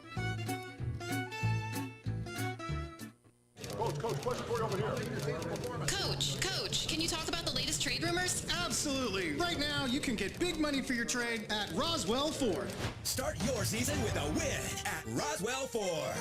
Right now, we need trades. So if you're making payments on your current vehicle and want out early, Roswell Ford will do whatever it takes to help you escape from your trade. Even if you owe thousands more than it's worth, regardless of make, miles, or condition. With 0% APR and no payments for 90 days. Worried about your credit? Don't sweat it. Roswell Ford has partnered with more aggressive lenders who will push to approve your credit with great terms, with good credit, no credit, or even if your credit is less than perfect. All roads lead to huge American-made savings, more for your trade, and a better buying experience. Get on board at Roswell Ford, 821 North Main Street in beautiful Roswell. Call 575-623-3673 or online at roswellford.com. 0 APR for 48 months is $28.83 per thousand finance. Interest accrues for date of sale. Subject to lender approval on select vehicles. Offers not combined. Here's a Mornings with Mike Winters fun fact. The Goodyear Rubber Company researched and concluded that shoes wear out faster on the right foot than on the left. To fix this, just walk backwards for half the day. Here's Mike Winters. Here this morning from the district attorney's office. Of course, our district attorney, Diana Luce, with us this morning. Good morning. Good morning. Lead investigator, Justin Dominguez. Good morning. As well. And the DA dog lady. Jeannie, you're back with us, too. With our new recruit is with us as well. That is correct. He or she, I forgot that. He is a friendly dog. We've been hanging out here, so... You want to enter? Well, you all can't see her, but she's under the table. So we Chevy here. We got him in April. Okay. So he's still young. He's 2 years old, and he's taking over slowly for Beaumont Kiki in our offices. To be the lead dog here for all of the for Chaves County. Chaves County. Yes, here. that's correct. And for folks not familiar with that, which we'll get into more here. Of course, we've talked with you guys, all three of you, actually, quite a bit on the DA dogs here. This is a great program that really started right here in our judicial district here, the 5th District, and it's a great tool that allows your district attorneys to gather evidence and things when there's specifically cases that involve people. And a lot of the times these dogs will come into the room and be that calming force, just be there. Especially it's great when they have to interview children or, any victim really, but it really brings a sense of calmness, normalcy, something happy in a room, and generally in situations that aren't very happy. And so these have been valuable tools for your DAs, for your investigators, and I know, and they get a lot of fun too, because they get to go to libraries and get kids read to them, and so it's not all work for them. We miss doing that. We need to do that again. It was a lot of fun, but we miss doing that. But that's what the DA dog. Now the thing here, and this is kind of where we'll transition in a second. This is all privately funded. The program for these dogs, it's very expensive to train these dogs. And how many does the district have right now? Like 4? 5. 5 Yeah, altogether. we have because we have new ones. That's right, the new one. That's right. Bowman's not retired yet. No, Bowman's still in the not force here. retired yet, yeah. So Chevy's number 5 here. Number 5. But it's a lot of money to train these, and this is something that we're starting to see in other. Now that people are getting the word out, we're seeing this in other districts and things like that. But it's not funded by any. Until our legislators in the roundhouse decide to put some funding toward this, which. It's kind of a no-brainer for me, but till that happens, we're really relying on people to fund this and support. That's why you see Gina and the dogs out at the county fair, or we're going to be whacking a golf ball around here pretty quick. And this is all to raise money for the DA dog program. And we'll be selling salsa soon. We'll have a post up for selling our salsa too. So Did Chevy make the salsa? No, Chevy is nowhere near the salsa. Just a consumer. Very good. But yes, coming up here on the 18th of October will be the golf tournament this year for the DA dogs here for the program. And so now's the time to sponsor, sign your teams up, get things going, because we already know August is done like next week, and October will be here like tomorrow. So. Yes, it's gone by really, really quick. The summer went by fast. Yeah, so sign up your teams. Do you guys have the skinny on the details of the shotgun starts and all that kind of stuff? So it'll start at 9 o'clock on the 18th. It is at Nimmy's Golf Course, of course. This is going to be our third, so we're really excited about that. Good deal. We're going to have raffles and door prizes. There's going to be cash payouts, not normal for golf tournaments, I'm learning, but we're going to do cash payouts. Well, I never heard anybody complain about cash. No. Cash is good. Cash is really good. Like I said, we're going to have door prizes. We're going to have some good raffles. We've got a Sunday golf bag. We've got a Callaway driver. I'm not a golf person. I'm not either. And then we have a I've heard of both of those things, right. and they both sound good. So. Cameron Scotty putter, and we're going to have a nice golf cart radio speaker. Okay. So we have that as from you can listen to the morning show where you're whacking the ball around. And then we've got some sponsors that are already on board that have been really, really amazing. So we're really excited to have them back on board. Well, we do appreciate them, and there's more opportunities, and really, everyone's going to have fun and eat food and whack golf balls, maybe win some cash here. Right. But really, at the end of the day, this program is really making differences in allowing cases to get solved. Yes. And the cost of the dogs went up as of July 1 to $20,000 per dog. So it was about a $7,000 jump in price. Worth more than me, Chevy. Right. And they are worth it. They're very much worth it. And in fact, we had this week was my reminder, of the work that these guys do. We had somebody come in very, very nervous. And as soon as Chevy walked in, bubbly, cheerful. You cannot but not like Chevy. So it was amazing. It was a good reminder of what they do. It's such a. I got to ask, are you keeping Chevy full time too? Yes. So where do you sleep now? Now that you got Bo on? I have the crate and they have the bed. I got it. Okay. Because that's the folks that, like you said, you handle the dogs that call Chaves County home. Each of the Lee County, they got all their another person like you that's the dog mom or dog dad there doing that.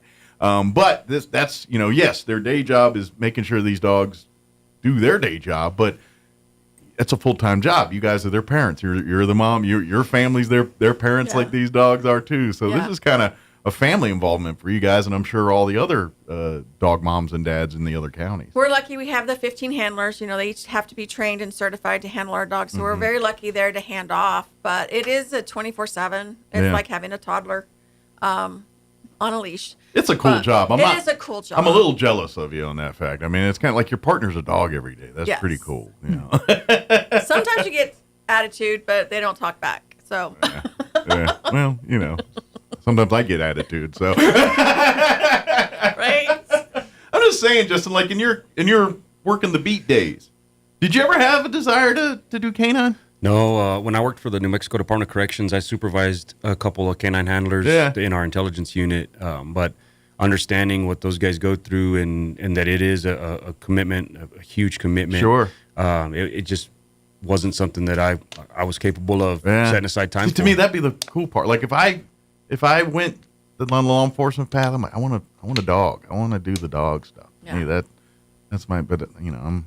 Well, we're very fortunate. We have support from my person to my left here, the DA, that loves the program. So we're very fortunate we have that support. How did this program start, Dan? Was it something that someone like Gina came to you and said, hey, this would be good? Or how did this all conceptually happen? No, it actually started when Janetta Hicks was district attorney. Okay. And I was doing cases. I was the chief deputy over in Lee County then. And so I was doing cases, and we were using the CASA of Lee County's dog. Okay. And the problem would be we would have the dog available, meet with our victim, be familiar, and then we would get to the day of trial, and the dog wasn't available. It's got double duty. So, and then the you could tell the difference, complete difference in a little child that thought the dog was going to be there with them, and then they're not. And so Janetta came up with the idea. We had grant funding that we could use at that time, and she's like, "What do you think?" And I'm like, "Hey, I'm all in. Just tell everybody else whatever else they wanted for that money. We're not doing it. We're going to invest in dogs," and that's where it began. And so I've been 100% on board since we started this, and then Gina started the foundation, which the nonprofit that lets them bring in the money, because we and other DAs have found this out too, that they think, oh, well, they can pay for things out of their budget. No, the state of New Mexico will not let you do that. No. You've got to pay for it's either donations from the food or the vet services or the grooming. Money's earmarked for things, and there's you got to have private funding, and so it's work just doing the fundraising. So let's talk. Yes, obviously. And so in the meantime, we need you to come and support golf tournaments and the events like this, and here in Chaves County and the other counties as well too here. But how do we, the people, get this to the next level where we're saying, why aren't our legislature talking about funding this permanently? Why isn't there something in the budget created to make this a line item that this is just part of every DA's office budget? They get whatever that number is, 100,000, 200,000, $1 million, whatever that number is, devoted directly to the DA dog program. I mean, what is it? Just blowing up our phones of our legislators, or what can we do? So you guys can reach out. I mean, I would love for you guys to do that. A lot of it is this is. I mean, we've had it since 2014, but it's very, very new for a lot of district attorneys' offices, and you have the other side that's like, no, it's not needed. But until you see it in actual process and working, you don't understand the impact it has on people, not only office staff, but the victims and witnesses that come through, the court staff that you're working with. It makes everybody's day a little bit brighter. But if you don't see it, you don't believe it. And that's been a big issue for a lot of people. They're like, oh, it's just a dog. And it's like, no, it's until really it is not. Yeah. It's a living thing that people tend to use as a great tool to deal with emotions, to deal with troubling things, and that's the trauma and the stress of all of it. And sometimes it's just the stress of being in the location of the courthouse. Yes. What? So the naysayers, the ones out, are they literally just people that aren't basically attorneys and people? I mean, who are these people that are? Is it just other legislators? It's just everybody in general that doesn't see the work that these guys do. Surprised. They don't understand. And I mean, even in the beginning when we had it, some of the people in our office were like, "This is a waste of money," blah blah blah. And then when they started seeing it, the light came on. But they have to see it. They have to understand. We just got to get the word out. Like, hey, this is what they're doing. This is what they're doing. To me, it makes so much sense because I mean, let's look at kind of the scope of what you guys do every day is the law is very black and white. You either break a law or you don't break a law. That part is very black and white. But every single case of a law being broken, the severity of it or was the intent of it is all about emotion and human and understanding the id of a human being. And so any tools we have or anything that we can crack that nut a little bit to understand and to make people, that's a great tool. And because, look, yeah, we get it. A law was broken, someone was killed, whatever that is, but that's why we have the trial, because there's details. Maybe it was a justified killing. Maybe we don't. That's why we have the trial to determine that. And any tool that helps us get to the truth, because human beings lie. People, all this.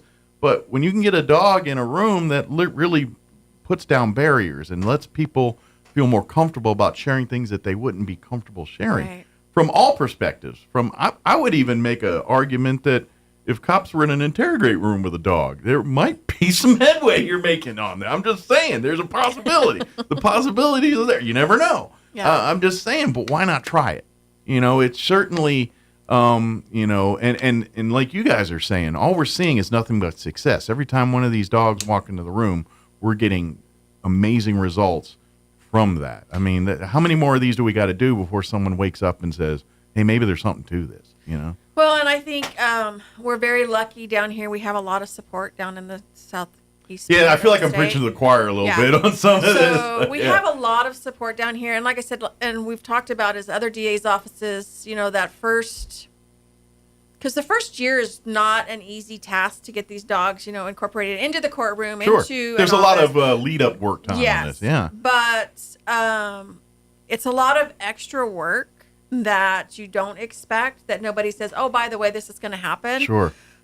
So a lot of people are like, our jobs are overwhelming anyway. And to add this on there, you have to have very special people that are willing to fight for it. And like I said, we have great support, and we've always had great support doing that.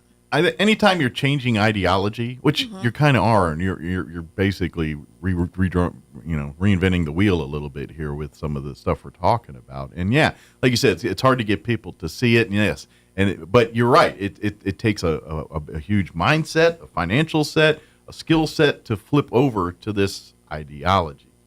But the results are showing us that it's worth it. Yeah. That it is worth it. What we're doing before isn't working to the fullest it could be. This, we can add it to make all of our jobs better, to make our lives better, to make our victims get the results that they're hoping for. That's what this is all about at the end of the day. And we have, I know that Santa Fe, Bernalillo, Rio Rancho. Is the 12th still have one? No, Rodrigo has retired. So there's 4 on Taos. There's us and then these other DA's offices that have dogs. We've been doing it longer the way we do it, so we're got more experience. More experience. Yeah. Well, and we definitely have commitment. And commitment. The people that work for us know they've taken on a huge commitment to be They've one bought of into the program. handlers. Yeah. And so that's why when Gina gets called by, the FBI to come because there's been a mass shooting somewhere and she travels, everybody's on board that she's going to take one dog and she's going to go, and they're going to fill in wherever else is needed. So you with guys our are doing other work dogs. for the feds too sometimes on some of these cases, huh? Luckily, yes. Good. You know, we did the Uvalde. That's awesome. And we did El Paso. We did that sentencing for the federal side. We've been able to do that. We've been called out here locally in the state of New Mexico for several incidents, you know, school shootings, the library shooting in Clovis. Is the work an advertisement of itself? Like, are other people, when you're doing these, seeing the results of these dogs and saying, hey, yes, maybe we should invest some more time and money into that? That seems to be working. I really think that the other DA's offices have heard about us, or we've been loaned Mm-hmm. out, and they're like, we want this. So, and I'm always available for these other agencies if they have questions, because, you know, we have done it. We've been there, done it, and, you know, we can make it easier for them. Sure. So yes, I'm always a phone call. It's like, call me. Great. I mean, and this is getting more philosophical. I think, you know, just the roles that dogs serve in society, we're learning more and more. I mean, how many times do we see those videos on TikTok or YouTube of someone with like having some kind of epileptic seizure or something? The dog senses it and gets on their meds before it gets too bad, or knows how to handle the person when they go into these seizures because the dog can sense. I mean, I think we're scratching the surface on how dogs and humans can partner in more and more of these types of tasks and things. And working with Assistance Dogs of the West out of Santa Fe, they have learned what we want or what we need, so they match the dogs to us for what our job description is. Sure. Yeah, because each dog's trained for specifically what they're, you know, like your dogs aren't being trained like canine units that law enforcement use. No different than your dogs are you know, trained to be calm around and be the calming force in a crazy situation generally.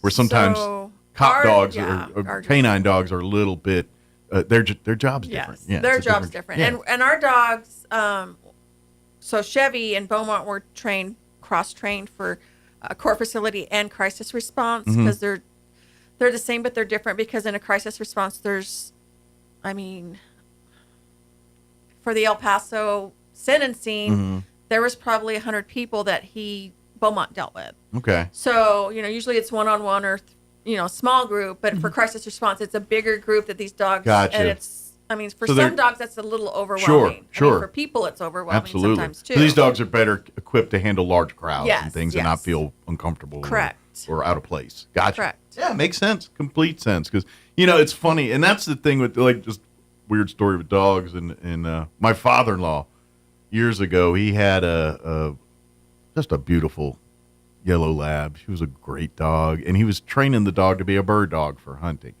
Did all the retrieving, just spot on. Worked like gangbusters until the gun was introduced. And as soon as that noise hit, the dog freaked out and never turned.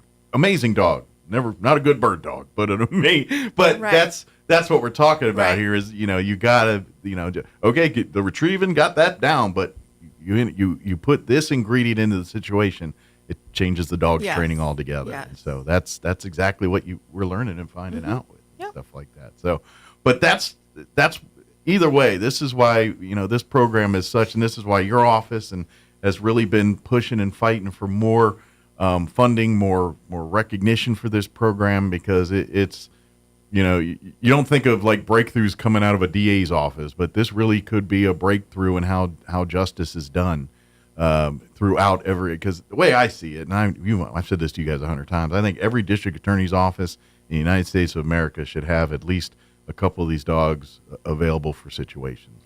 Well, the state of New Mexico has got a high rate of facility dogs in place. I mean, larger than a lot of states, which is number one for us for something positive. Right.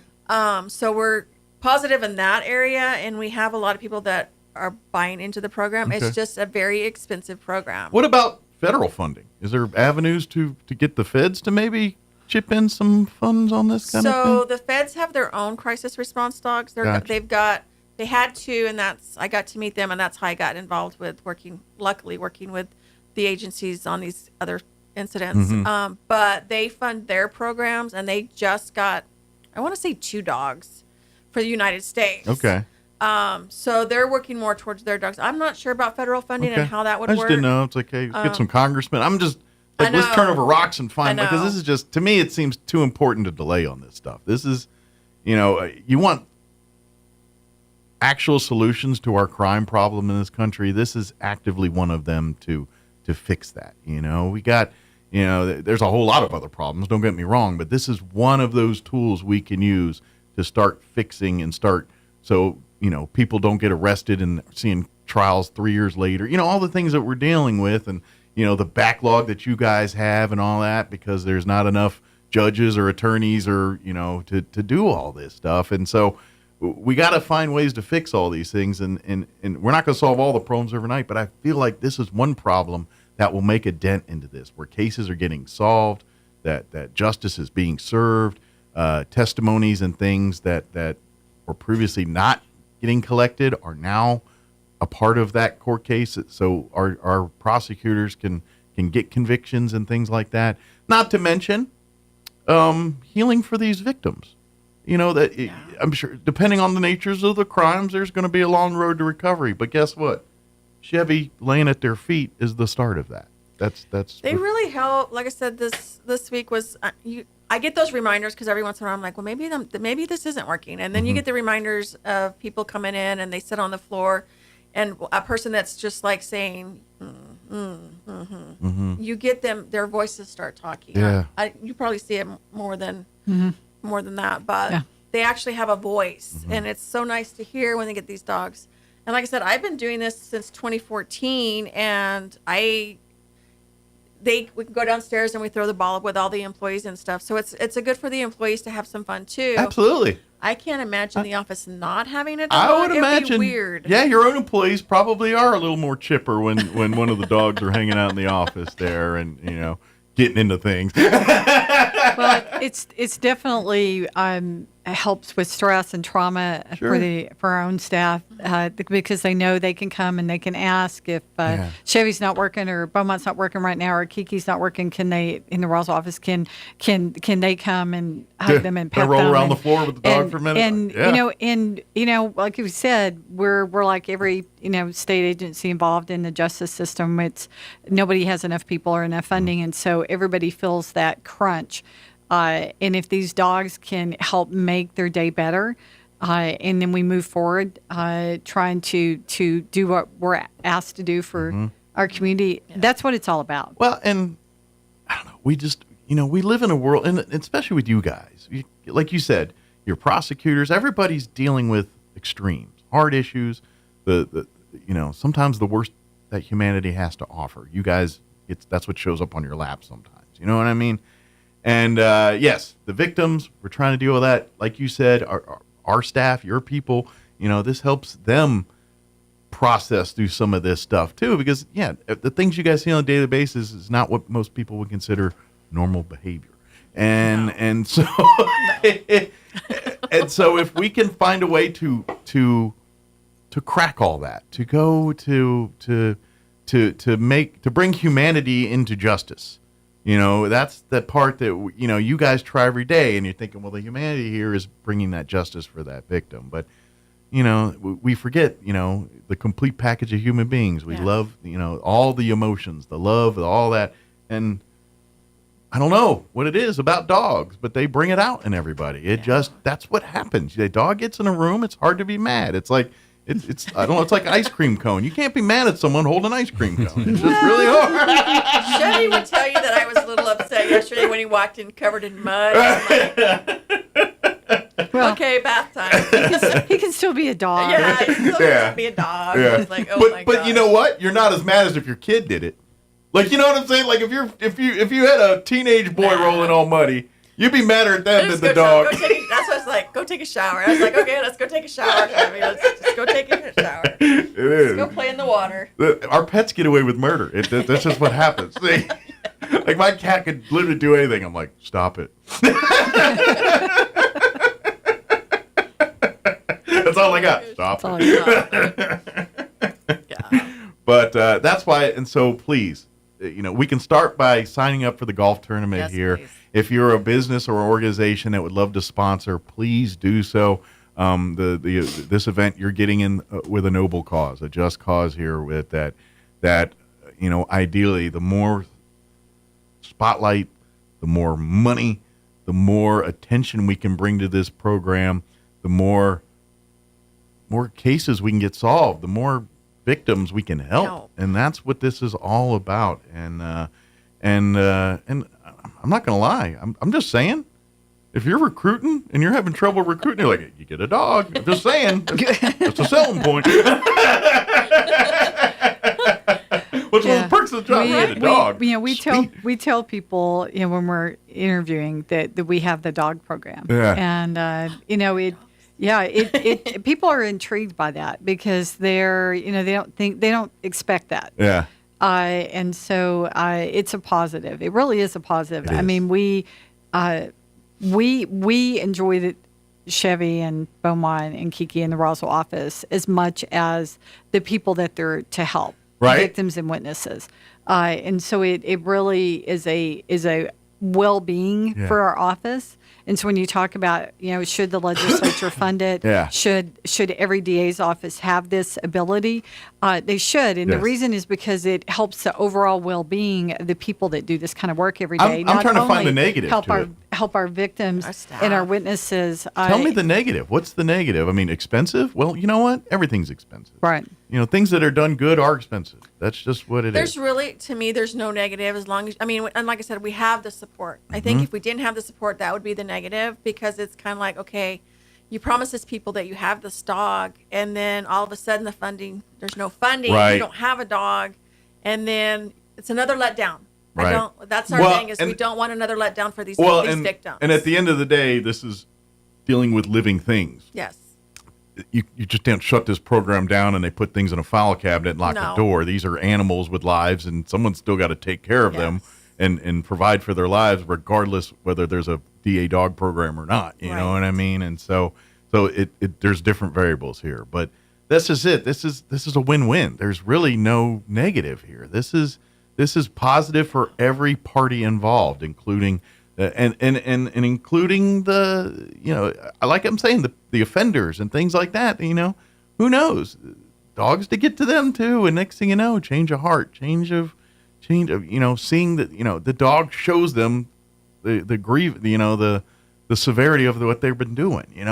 I know it's weird. It sounds weird, but things like that happen. It's just, you'd be amazed at what triggers someone to say, I'm not doing things the right way, or I'm not, or this isn't supposed to be right. And dogs have an amazing ability to remind us the human side of things. And if people can't make the golf tournament, of course, we're going to be at the fair. We always have our booth. And usually the dogs throughout the week will be popping in and out depending on the dates and times. They'll be there. There'll be one of our dogs, either Duke, they make Tina, appearances. Yeah, Tina, Beaumont, Kiki, Chevy will all be there on that Saturday. Good deal. But we'll have, for sure right now, we have a Dooney and Burke person wallet for a raffle for that. And then we're working on a couple of other raffles for the fair. But we'll have drinks and we'll have other things for sale just to kind of raise money. And, of course, we'll have our donation jar so you guys can stop by. If you want to keep a doghouse on your dog, you fellas, maybe get in on that Dooney and Burke purse, and that'll keep you out of the doghouse. Especially if you told me to spend a bunch of money on a golf tournament. Well, I got you the purse too. See? It's a win-win for everybody. Exactly. So, exactly. I don't know how to work the id here, but yeah, please come. And yes, please, when you're out at the fair here in a couple weeks, and again, that's a couple weeks, folks. I know. October, that first weekend of September will be here before you know it. Yes, come to the commercial building. Look for, you'll see it. They usually keep you all in the same spot every year. I've had that spot. Yeah. Oh, I don't even know how long we've had that spot. We've had the same spot. She's got her initials in I'm just kidding. It's painted on the floor. Somebody else will take it. This is the dog spot. But we have that. And then our Facebook page for the salsa, they'll have that announcement out too. Good deal. I think it's DA Dogs Facebook page. Okay. So we'll have our salsa sale post on there. So is there I'm curious, is there one person that's like the salsa person that makes all, is it you? Is there some vault with a recipe and it's I have the recipe and it's just an easy recipe and all the handlers come in and help and we have a lot of our board members that'll help. Okay. So it's not like a secret. So, no, they kind of know. Okay. And if they don't do it right, then it's like, I didn't know if it was like a lock and key thing and maybe Beaumont's retiring, but that he's in charge of the closet where the recipe is. We have it. Everybody kind of knows what's in it. So, but they've been sworn to secrecy. So. Very good. Needless to say, when you guys have gatherings, there's always salsa, right? Usually. Somebody will ask, where was the salsa? Yeah. Yeah. But then we do the three types: hot, medium, and mild, because for a while there it was just one, and it's like, but it's hot. And I was like, okay, we'll tone it down. If you live in New Mexico, hot's a relative term. Well, some people have almost choked to death on my salsa. Yeah. So. Well, but I literally, it's not hot. And I'm like, I got fire shooting out of my ears. Tell me it's not hot. Yes. Yeah. Or I've had other people, oh my gosh, this is hot. And I'm like, okay. Well, I've had that people hot. asked to make extra hot. Yeah. Where I'm like, okay. If I'm just tasting hot, I'm out. You know what I mean? I'm like, I want taste other than hot. We make it to everybody's flavor. So. But I know there's people that, I don't know if they just got lead between their stomach and their esophagus that just, I don't know. I'm one of those. Oh, man. I'm one of those. It's like, oh, yeah, I eat Tums as a part of my... I was probably one of the people that said, can you make something that's not just hot? Well, when I guess we made one time, and we were sitting down, and she got a jalapeno, and it was like, oh my gosh, Yeah. I felt bad for her. Yeah, they were like, it's not hot. I'm like, yeah. Okay. I hate to see what you think's hot. I'm like, okay, I'm not having salsa today. Right. And in all fairness, though, jalapeno hot is not the same as green chili hot. No. You know what I mean? No, Like, it's different. Jalapeno hot's more in your face. Yeah. Where green chili hot's the best green chili is the one where you're not even realizing it's hot till you're about halfway through it and you're covered in sweat and you're like, oh man, that's hot. That's good green chili right there when you get through it. So, but yes, so look for the salsa soon. And we do it in Chavez, Eddy, and Lee County, so. Good deal. So will it be available at the fair or by fair time? No, Okay. we won't be able to sell it at the fair. There's certain rules and regs Oh, and all yeah, of that that. makes But sense. we're trying to shoot for football, first part of football Okay. season, so we have it. But See, the move is, if they could let you do that, set up right next to the 4-H ice cream shop. No. So good idea. you can both help each other out on Right. business there. Taste this and then go next door. Exactly. If it's too hot, we can help. Exactly. It's win-win. We can, it's called marketing. Let's do this.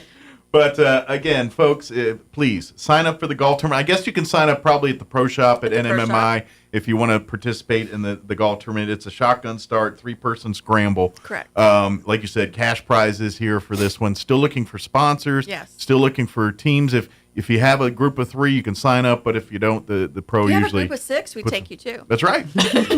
But then there's 2 teams, and now y'all can bragging rights. Right. Bragging rights. So, and then of course, please come. And of course, I'm going to take a stab that the celebrities of the tournament, the dogs will be wandering around at various things. Are they good at like retrieving balls and things like that? We have not let them do that because I'm afraid they're going to swallow. Well, they are things. trained professionals, and that's meandering task Right. for these dogs. This is too big. These got bigger, more important things to do. So. Dan, is there anything before we go that you wanted to mention that we wanted to talk about? I know we've been spending most of the time on the DA dogs here, but Let's talk a little bit about juvenile justice. Yes. I've kind of been doing the media tour on that. So there's been a lot of things in the media statewide regarding juvenile justice and doing something different than what we're doing. Not having enough juvenile detention centers around the state. Who's going to pay for that? Are they going to ask the counties to come back in and put that money up, or is the state going to put the money in and do regional? That's always a big question. Who's going to pay for it, right? Who's going to pay for it? Yeah. And then we got to do something different with the violent crime. We need to look at different charges of how we can prosecute a juvenile as an adult, and not keep doing what we've been doing because life and times have changed. And juveniles are, I talked a little bit about Benny's Law recently, that I understand the purpose of that law, and that's to make everybody that's a gun owner be safe with your firearms. Sure. But that's not going to keep juveniles from getting guns and committing crimes, and they're getting them off the street. There are apps out there that maybe I think the feds are working on to see if they can help shut some of those down. Sure. Where they buy and trade guns. Well, and so if people don't know that, we're being the voice. We're still in the process of finishing sentencing on what we sadly refer to as the Cahoon Park shooting. And so the more we can put this in the forefront of the public, for them to know that that there's got to be real change, and why these laws get up there in Santa Fe and they don't go anywhere. There's laws. Well, there's laws that get political attention, and there's laws that make a difference. And unfortunately, the laws that get political attention get passed that have no teeth or no real substance to them, but they sound good on a piece of paper, and it sounds like a politician's doing their job.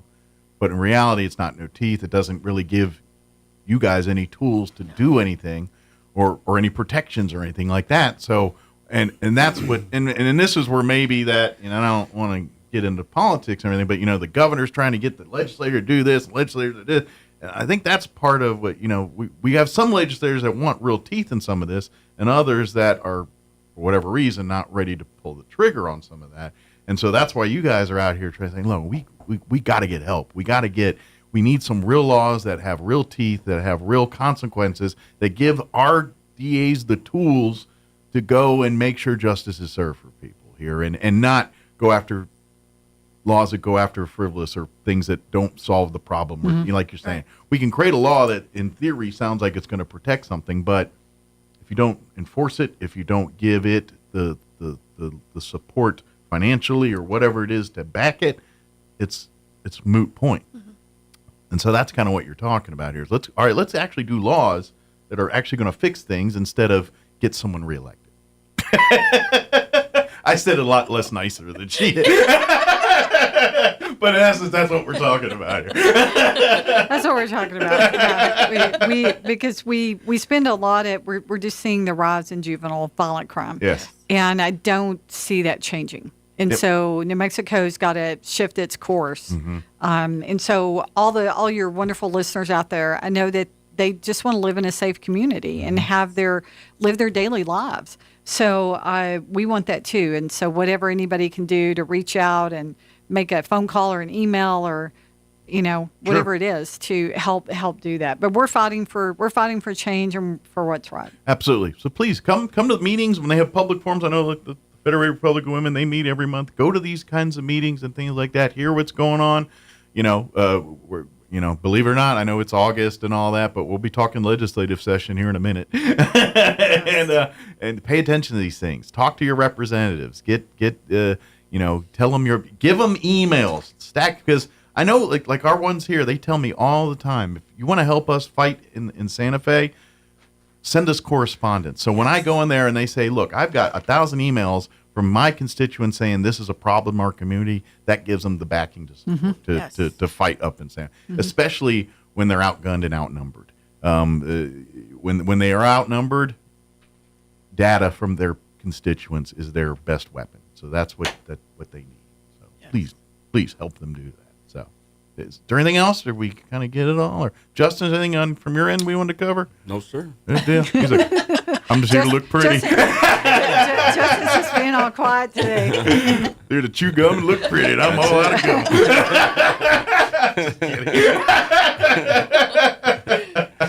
Very good. Well, thank you guys so much. Thank you for visiting. I love that we get to have these conversations with you guys every month. Appreciate that. And thank you. And thank you for the hard work. And I hope you guys do find on those days that really suck and you're really ready to throw your hands up, I do hope you find those things that remind you to say, no, it's worth it. We keep going. And, we do. There's daily reminders. Chevy, that's your job, dude. Chevy's taking a nap. Chevy's like, I'm on break. Where's my bone? Thank you guys so much. We'll see you next time. Appreciate it. Stay cool, dry, whatever's coming up next. It's New Mexico. All right, it is 10 o'clock. That's going to do it for us. Have an amazing day. We'll be back bright and early, 7 a.m. tomorrow. Take care, everybody. You're listening to 106.5 Roswell Talk FM, KEND. Police, first off, are investigating a shooting that took place at an apartment building on North 10th Street. Officers responded about 5 in the morning Tuesday for the report of gunshots that were heard by residents of the apartment complex. Not much has been released, but officers quickly found the victim, who was rushed to Artesia General Hospital for treatment. Anyone who might have any information is urged to call 575-746-5000. And an arrest is made in a deadly Roswell shooting that happened Sunday night. Reports show a man named Willie Fuentes shot and killed Roman Chavez after an argument between the two men. RPD says Fuentes rode his bicycle to visit a relative in the 400 block of West 16th Street, but while inside the home, Chavez apparently kicked down Fuentes' bike, causing the disturbance. Both men reportedly retrieved guns and opened fire at each other. Chavez was struck and killed. Fuentes was not injured and has since been booked into the Chavez County Jail on a charge of voluntary manslaughter. You're up to date. I'm Jared Cirillo. The great one, Mark Levin, is now in Roswell on 106.5 KEND Roswell. Unstoppable, China's Xi Jinping has presided over a massive military parade in Beijing. At his side, Russia's Vladimir Putin and North Korea's reclusive dictator. Kim Jong-un was put front and center of this morning's events, walking through Tiananmen Square alongside President Xi and President Putin. The three of them sat together, talking during the parade. It is striking to see the North Korean leader, who's long been isolated and even poked fun at, be elevated alongside these two powerful world players. Mr. Xi has brought him out of isolation, sending a clear message to the West, particularly the United States, that North Korea and Russia stand with China. The BBC's Jean McKenzie, President Trump says it's clear that Xi, Putin, and Kim are conspiring against the U.S. 8 people were killed, 50 others wounded in Labor Day weekend shootings in Chicago, and still the mayor, as well as the governor of Illinois, insist they do not need or want federal help in fighting crime. That is not deterring President Trump, who says he will do his duty. We're going in. I didn't say when. We're going in. The president will be taking action over the objections of state and local officials in both Chicago and Baltimore. We're going to do it anyway. We have the right to do it because I have an obligation to protect this country. Donald Trump has already sent National Guard troops into Washington and federalized the police force here in the nation's capital, where he has legal authority. Greg Clugston, Washington. California's historic gold rush town of Chinese Camp is under siege by a wildfire. It's charred thousands of acres, destroyed homes, and forced people to flee their homes. On Wall Street, the Dow is down 84 points, NASDAQ up 271. More on these stories at townhall.com.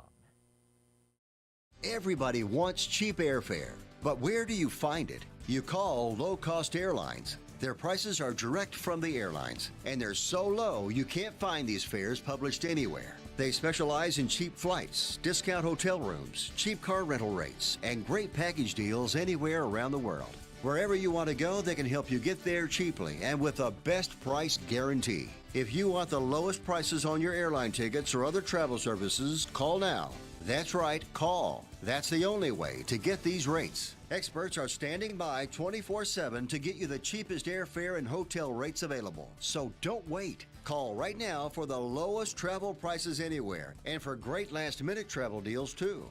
Call 866-755-5300. That's 866-755-5300. Again, that's 866-755-5300. Call us right now.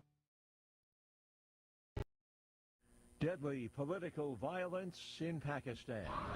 A suicide bomber has blown himself up outside a stadium as supporters of a nationalist party were leaving a rally on the outskirts of Quetta. With reporters, Bakr Muhammad, Baluchistan Health Minister, explains, when the rally finished, a suicide blast occurred, and as per initial information, so far more than 12 people have been martyred and 31 wounded, 7 of which are in a critical condition. There was no immediate claim of responsibility for the attack. The rally was held to mark the anniversary of the death of Sada Atullah Mengal, a veteran nationalist leader and former provincial chief minister. Balochistan has long been the scene of a low-level insurgency, with groups demanding independence from the central government. The separatists have largely targeted security forces and workers from Pakistan's Punjab province. I'm Charles Dillades. News and analysis at townhall.com. Google gets a mixed decision in court. A federal judge's ruling will require a shakeup of Google's search engine, but stopped short of ordering the sale of Chrome in a government antitrust case. The decision orders Google to give rivals access to some of its search engine secrets, including data stockpiled to create search results. Google fiercely opposed this resolution. ruling is anticipated to cause ripple effects across an industry where there's little legal precedent to govern its frontiers. Google has vowed to appeal this decision and to continue fighting a separate DOJ litigation. George Williams, Washington. President Trump has announced that U.S. Space Command will be located in Alabama. That reverses a decision by the Biden administration to keep the headquarters in Colorado. And this decision by President Trump ends a 4-year battle between the two states over the headquarters location. More on these stories at townhall.com.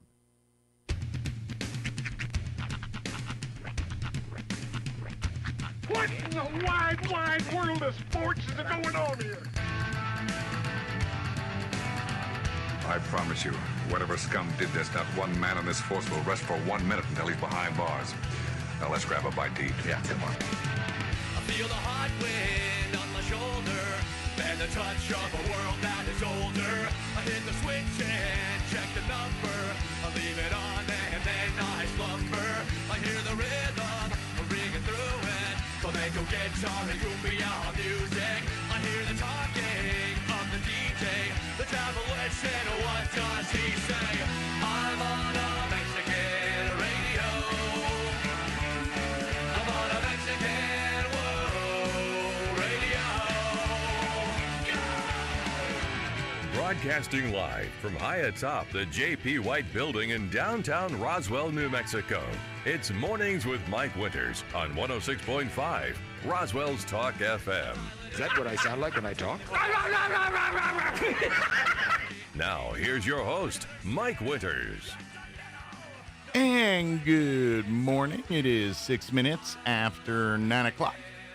Welcome to hour number 3. Tres Inviernos. Of Mornings with Mike Winters right here on 106.5 Roswell's Talk FM. Happy middle of the week. Yes, sir. Even though it don't feel like it, it is. You're a Monday, my Tuesday, on a Wednesday. There you go. Gotta love it. So when do we talk? Every day. That's right.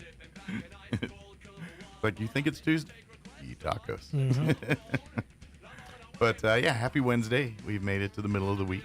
Speaking of tacos, I got a personal vendetta against the Taco Bell app. Like the app itself. The app itself.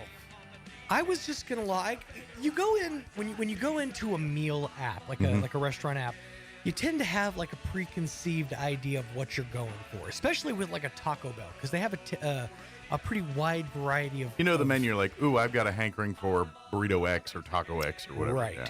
So sometimes your mind gets changed because you log in and you see something that's named so creatively that you're drawn to it. I did that exact thing a couple of days ago. I logged into the Taco Bell app, and I was going just to look at the cantina menu, maybe get a chicken cantina, whatever. Mm-hmm. So the first thing that pops up is an advertisement for their limited time, brand new chicken cantina street taco chalupa. That sounds interesting. It sounds interesting. Mm-hmm. It looks even better. Okay. All right. So I'm like, all right, fine. Shut up and take my money. I'll have that. Thank you. So I go, I pick up, I unwrap. It wasn't, when you call something a street taco, mm-hmm. there is a certain expectation, a limited amount of ingredients, number one, mm-hmm. but a staunch presence of cilantro. Yeah. This was the least cilantro flavored street taco I've ever had in my entire life. It was a real letdown. Well, I'm disappointed to hear that. I was real let down. It's like, you cannot, I'm sorry. There's a designation. There's a reason that you don't call a burrito a taco. Yeah. You cannot call something a street taco unless it is simply meat, onions and cilantro, maybe a sauce. And that's it. Corn tortilla. Right. I myself am to blame for thinking a chalupa could ever replicate the simplicity right. of a corn tortilla street taco. That's on me. Yeah, I'll call First thing was, mistake. I mean, if you're looking for avant-garde Mexican food, Taco Bell ain't the place. Just saying. But they put it out there as a street taco. Right. I defy anyone on the streets to make a taco that convoluted. I gotta be honest. Unless I'm on the street, there ain't many street tacos I had that don't taste like street tacos. See, here's the From thing. from a chain, like it's either from a mom and pop place or literally street tacos. Any other time, if it's from a place that has more than one location, not hitting the mark. Yeah. It probably is on me for thinking I was getting better quality. But Yeah. I will say, it was still good. It was still palatable. For a fast food taco, it was It hit the spot. it was tasty enough. But next time, I'll tell you this. Next time, I'm going to bring my own cilantro to the party. That's what's going to happen. See, and I'm one of those few people on the planet, because cilantro is that ever polarizing. Either you want all of it or none of it. Right. I'm that actual guy. I just want a little. Like, That's fair. I don't. Here's the thing. I don't love it where I want it because you No. put so much and all I taste is disgusting. I'm not just going to sit there and only eat cilantro. But Yeah. at the same time, I want to know it's there. Yeah. You know what I'm saying? I want to know that it's present. I just tend to people go heavy handed on it for me. Yeah. Like I'll get to a certain and I'll get like a steak burrito and I'm like, man, it was so good, but when I've got literally like a spoonful of cilantro in one bite, I'm like, this is just too much. Yeah, man. here's the that in and of itself is a construction problem. Yeah. Because one of my biggest frustrations with the build of a burrito is Yeah. when people start to build things in layers. Right. And because when you eat a burrito, you're not eating it cross section, you're eating it top Yeah, down. exactly. So you're not getting the full experience. Unless you are. Right. unless you really want to Unless you're tick me off. Unless you're in an AI commercial or a taco. Was it Taco Bell that did the No. guy eating the taco like this? Oh, that was no. That was He went topside with the taco. that was old El Paso. Oh, that's what it was. From the 90s. That commercial He went topside with the haunts taco. me. Old El Paso brand taco. Kid bites the taco. I'm like, what is wrong with you? Like, I want to see someone legit eat a banana that way and like not you know what I mean? I can't remember if it was Chiquita bananas and the guy literally picks it up and eats it from the side. That's the same. I can't remember if it was Justin Bieber or Post Malone, but they basically trolled the internet because they posted a picture of themselves eating a burrito like a cob of corn. And yeah, that's banana's another one. That's fantastic. Yeah.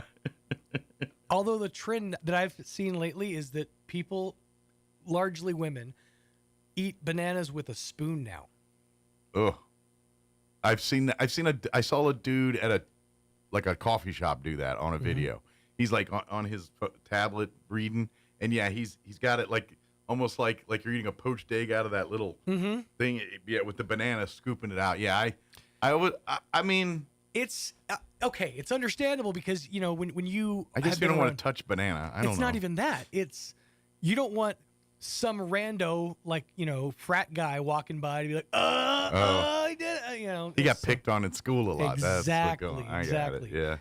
Yeah. It's hard to eat certain, shall we say, phallic objects enjoyably I in get public. what you're saying. I get exactly. Yeah, that makes sense. I don't like bananas, so it don't matter to me. I don't eat them. That's fair. The only thing I'll remotely kind of eat that's a banana is those freeze-dried banana chips. Oh yeah. That you get like at snack or at the bulk snack thing. Yeah, that's about the only. And I only eat like a handful or so. Then it's too much banana. You're a little bit of banana guy. A little bit, but like an actual banana or anything with a banana, I'm like, yeah, I'm out. I mean, like, I'm not gonna lie. They used to have a bomb pop.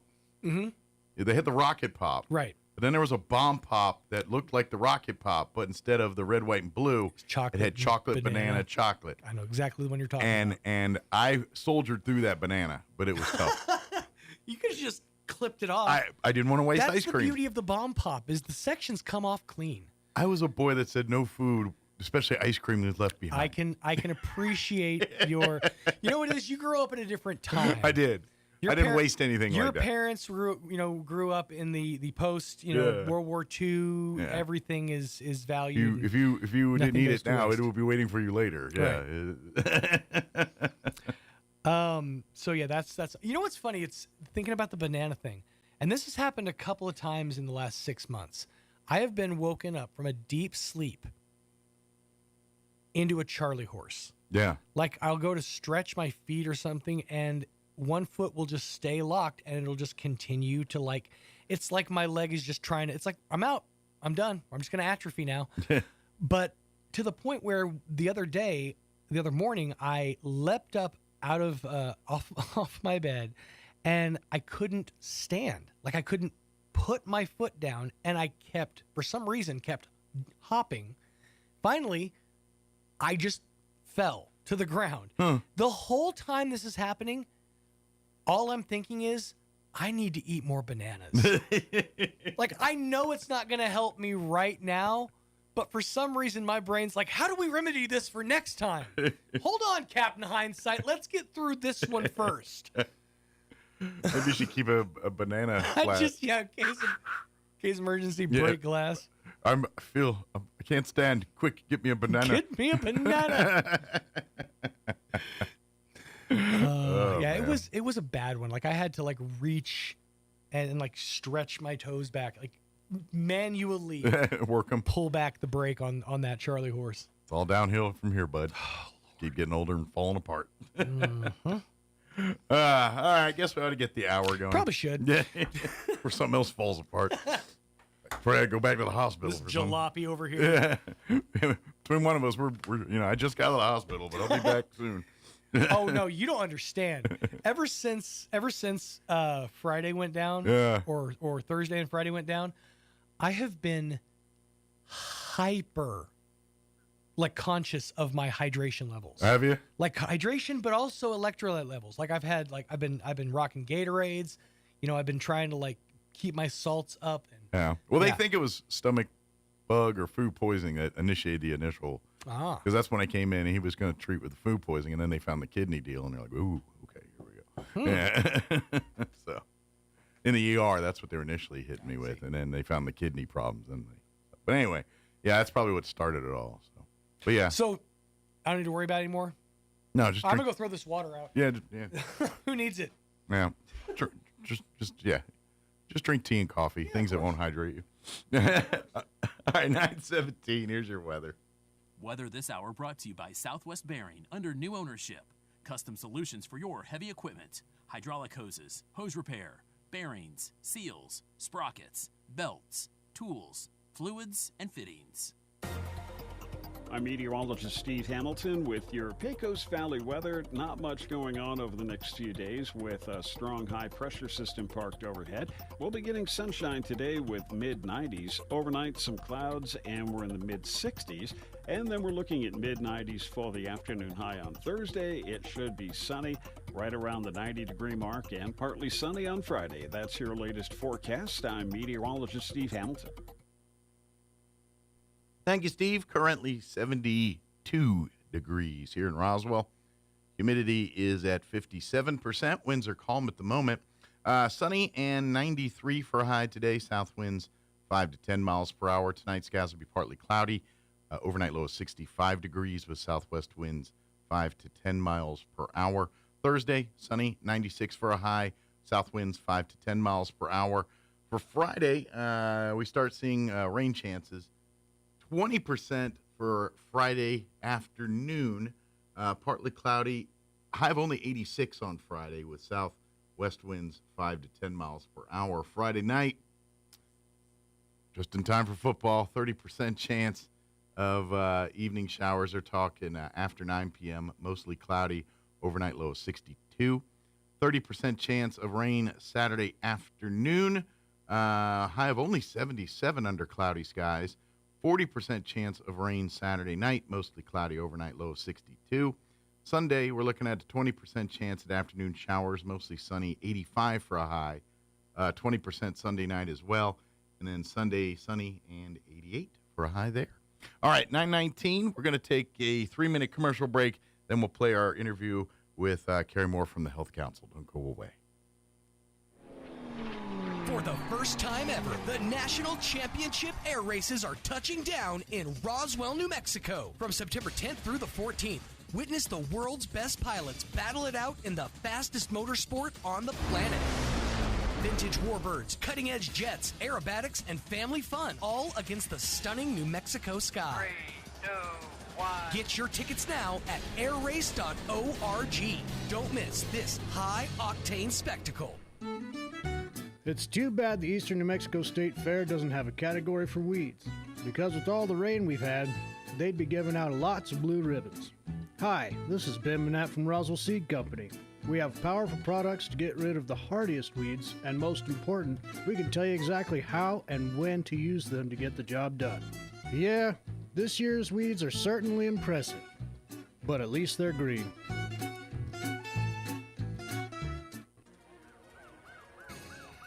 When you or a loved one need medical transport, cost and ability to pay shouldn't get in the way.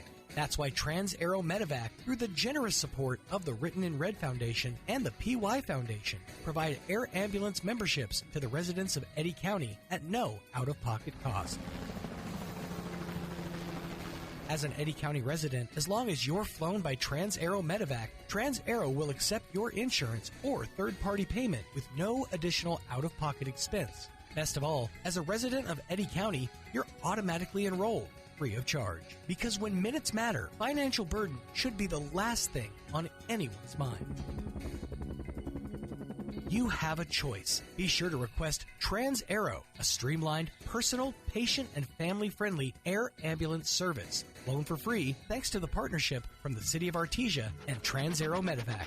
Life support by air. It's one of those things we've all had on our mind. No matter how much we want to ignore it, we all know that wisdom teeth can cause pain, teeth crowding, and even infection. Hi, this is Dr. Sarah Usher with Carabelli Dental. I am proud to be a part of an outstanding team who understands your concerns when considering wisdom teeth removal. Call us today and let our staff walk you through the process so that you are confident and prepared for your wisdom teeth removal. And don't worry, we have sedation dentistry options so that you can rest and feel at ease. Come see the team at Carabelli Dental. Call 575-622-4455. Pecos Valley Broadcasting has immediate entry and experience level and radio and live stream video sales executive positions open in Artesia and Carlsbad. You'll work with our amazing team to build and maintain accounts and dive into advertising and marketing promotions. Experience in sales is preferred and bilingual opportunities are available. Base guarantee plus bonuses and commissions. Apply now. Email your details or resume to hireme@pvbcradio.com. Take your career to the next level with Pecos Valley Broadcasting, an equal opportunity employer. Here's a Mornings with Mike Winters fun fact.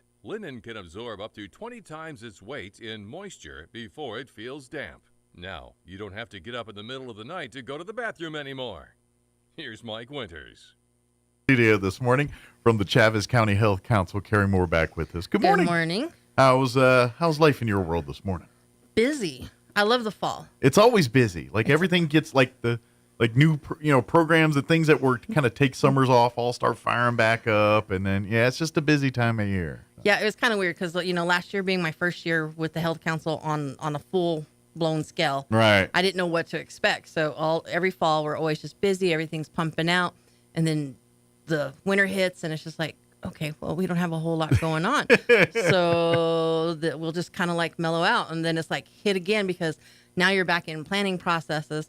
And so the spring is just hard and fast and heavy. And then the summer comes and it's nothing again. It's well, I say that, but that health expo takes a lot to put together. That is a Herculean effort, and takes yourself and all the volunteers with the Health Council, all hands on deck to pull it off. And they do a great job, just like this year, another successful health expo at the mall this year. And despite new obstacles or new pieces in the puzzle, another great event. So, and actually, I think this one was our biggest turnout since we've had it in the last 7 years. So So we're going to do it in more public places. It's going to be, we're going to spin the wheel, but it's going to be maybe at your house. We're going to do a raffle, and it could be somebody's house. It's going to have to be a really big house. And this year's will be at the Johnson home. Let's go. And the Johnsons have a pool. That's right. They got a Blackstone. All right, we'll be all right. There we go. How many bathrooms? 2? Yeah. We'll put some porta potties on the front but yard. But not just any porta potty. We want the refrigerated trailer porta potty. Exactly. Because it's the summer, it's hot. And you got to be healthy. Right. And if you're hot pooing, then it's not. Oh, you always have to take it one step too far. I do. I draw the line. So, but anyway, but I kid, of course. But yeah. So it does take a Herculean effort. But I understand exactly. There's that ebb and flow, that hurry up and wait type mindset where it's either oasis, dry desert, or it's a hurricane going on. Yeah. Well, and since we are kind of like funded through, we have a grant through the Department of Health, so we always ramp everything up in July. Sure. To start planning and processing and trying to get everything together on what it is we're going to do for the year. Sure. Well, that's plus when we go back to the fall, that's when people connect with people again. So now it's a chance to get with families and kids. And all right, how's your health? What are you taking care of? Is all your needs being met? What can we do to do that? Yeah. Well, and speaking of kids, this year we created the very first ZAG business fair. Yeah. Which is going fantastic. We had we did our first meeting this past week. Yeah. We had 22 kids show up. We did a full presentation on how to create a business plan, how to do your marketing, product development. These kids' brains were just the wheels. You could see them spinning and turning, and they're like, oh, wow. And, they all came in with an idea what they thought they were going to make. That's what I was going to ask you. Is like when these kids came in, did they kind of have a product in their head or a widget or whatever? They had an idea, and then when they left, they're like, okay, no, we got to redo this. Because, just like regular competition, you don't know what your neighbors are going to do. Sure. And so it's like if everybody's the same product, nobody's going to sell anything. So you got to get creative on it. And there was some wheels turning. It's just like the Health Expo. We can't have 12 food stands all selling breakfast burritos. We gotta mix it up a little bit. Exactly. Yeah. So next week, which is I guess this week, boy, where did the time go? Pretty soon it'll be last week. I know. So this week we're doing our Shark Tank. So the kids actually are going to come and pitch their products. presentations. Okay. Yeah. So do you have like your panels like one kind of mean one real nice one, kind of like the actual Shark Tank? I told him I would be in there, that I was not the mean one, and then I said, I'm lying, I am. Yeah. But no, what we're going to do is we're going to use our sponsors. Okay. They're going to be our panel. Gotcha. And so the kids will come and do the presentations to them, and then we'll go through and evaluate it. One of the things that we decided to do differently was when I was researching business fairs for kids, it was basically, give me $25 and we'll give you some space so you can sell stuff. Gotcha. So it was kind of like a racket, right? They weren't teaching them anything. They weren't doing anything. They were just collecting money off It's like the here, kids. give an opportunity and you run with it or sink with it. And probably because you know nothing about this, probably going to sink with it. Yeah. Right. So we decided to do it the other way. We were like, okay, well, we'll get the investors. And so when they do their pitches, people are going to invest in their companies. So they'll get startup money. Yeah, and it's real money. It's and real. It's going to be real money. Yeah, this is. It's kind of like the Easy Bake Oven. They get a real cake at the end. Right. Yeah, we told them, it's up to $100. It will vary depending on what your product is and your pitches. So not everybody's going to walk out with $100. But yeah, this way it was fair game for everybody to be able to participate because it takes money to make money. Absolutely. And some people just don't have that extra $10 to buy the product to be able to go and start selling or making something. Yeah. So it's like, no, let's just make it fair across the board. And it really does teach these young men and women the other side of business. Like when we talk about we all know restaurants, the stats that 99% of them or 90% fail in the first year. It's because the people have the passion for the food and making the thing, but they don't know the first thing about the payroll or menu cost or any of the other financial side, where these young men and women are going to taste that from the jump. Exactly. They're getting it from the beginning. Okay, yeah, you have this amazing product. How do we turn this amazing product into something that every household has to have? And that's what they're learning. Needs versus wants, and how to make them actually stand out, and so that somebody will take it. Yeah, that's the part that they're getting to learn. And so it's like, okay, you've already got the dream. How do we make the dream into a reality? And that's the creamy middle that really. And so I'm hoping, if we see more of these kind of programs, and those numbers you hear about restaurants and stuff start flipping because they're like, no, they've got a better, sounder business plan going in each time. doing this. Well, and that was one of the things when we were looking at, because we have a youth component in the health council. It's like trying to make a better population or a better outcome for the youth. Mm-hmm. And everything was focusing on don't do drugs, don't drink and drive, which those are all great messages. Sure. But those are messages they're getting everywhere. And everybody says, well, there's nothing for the kids to do. There's nothing for them to do.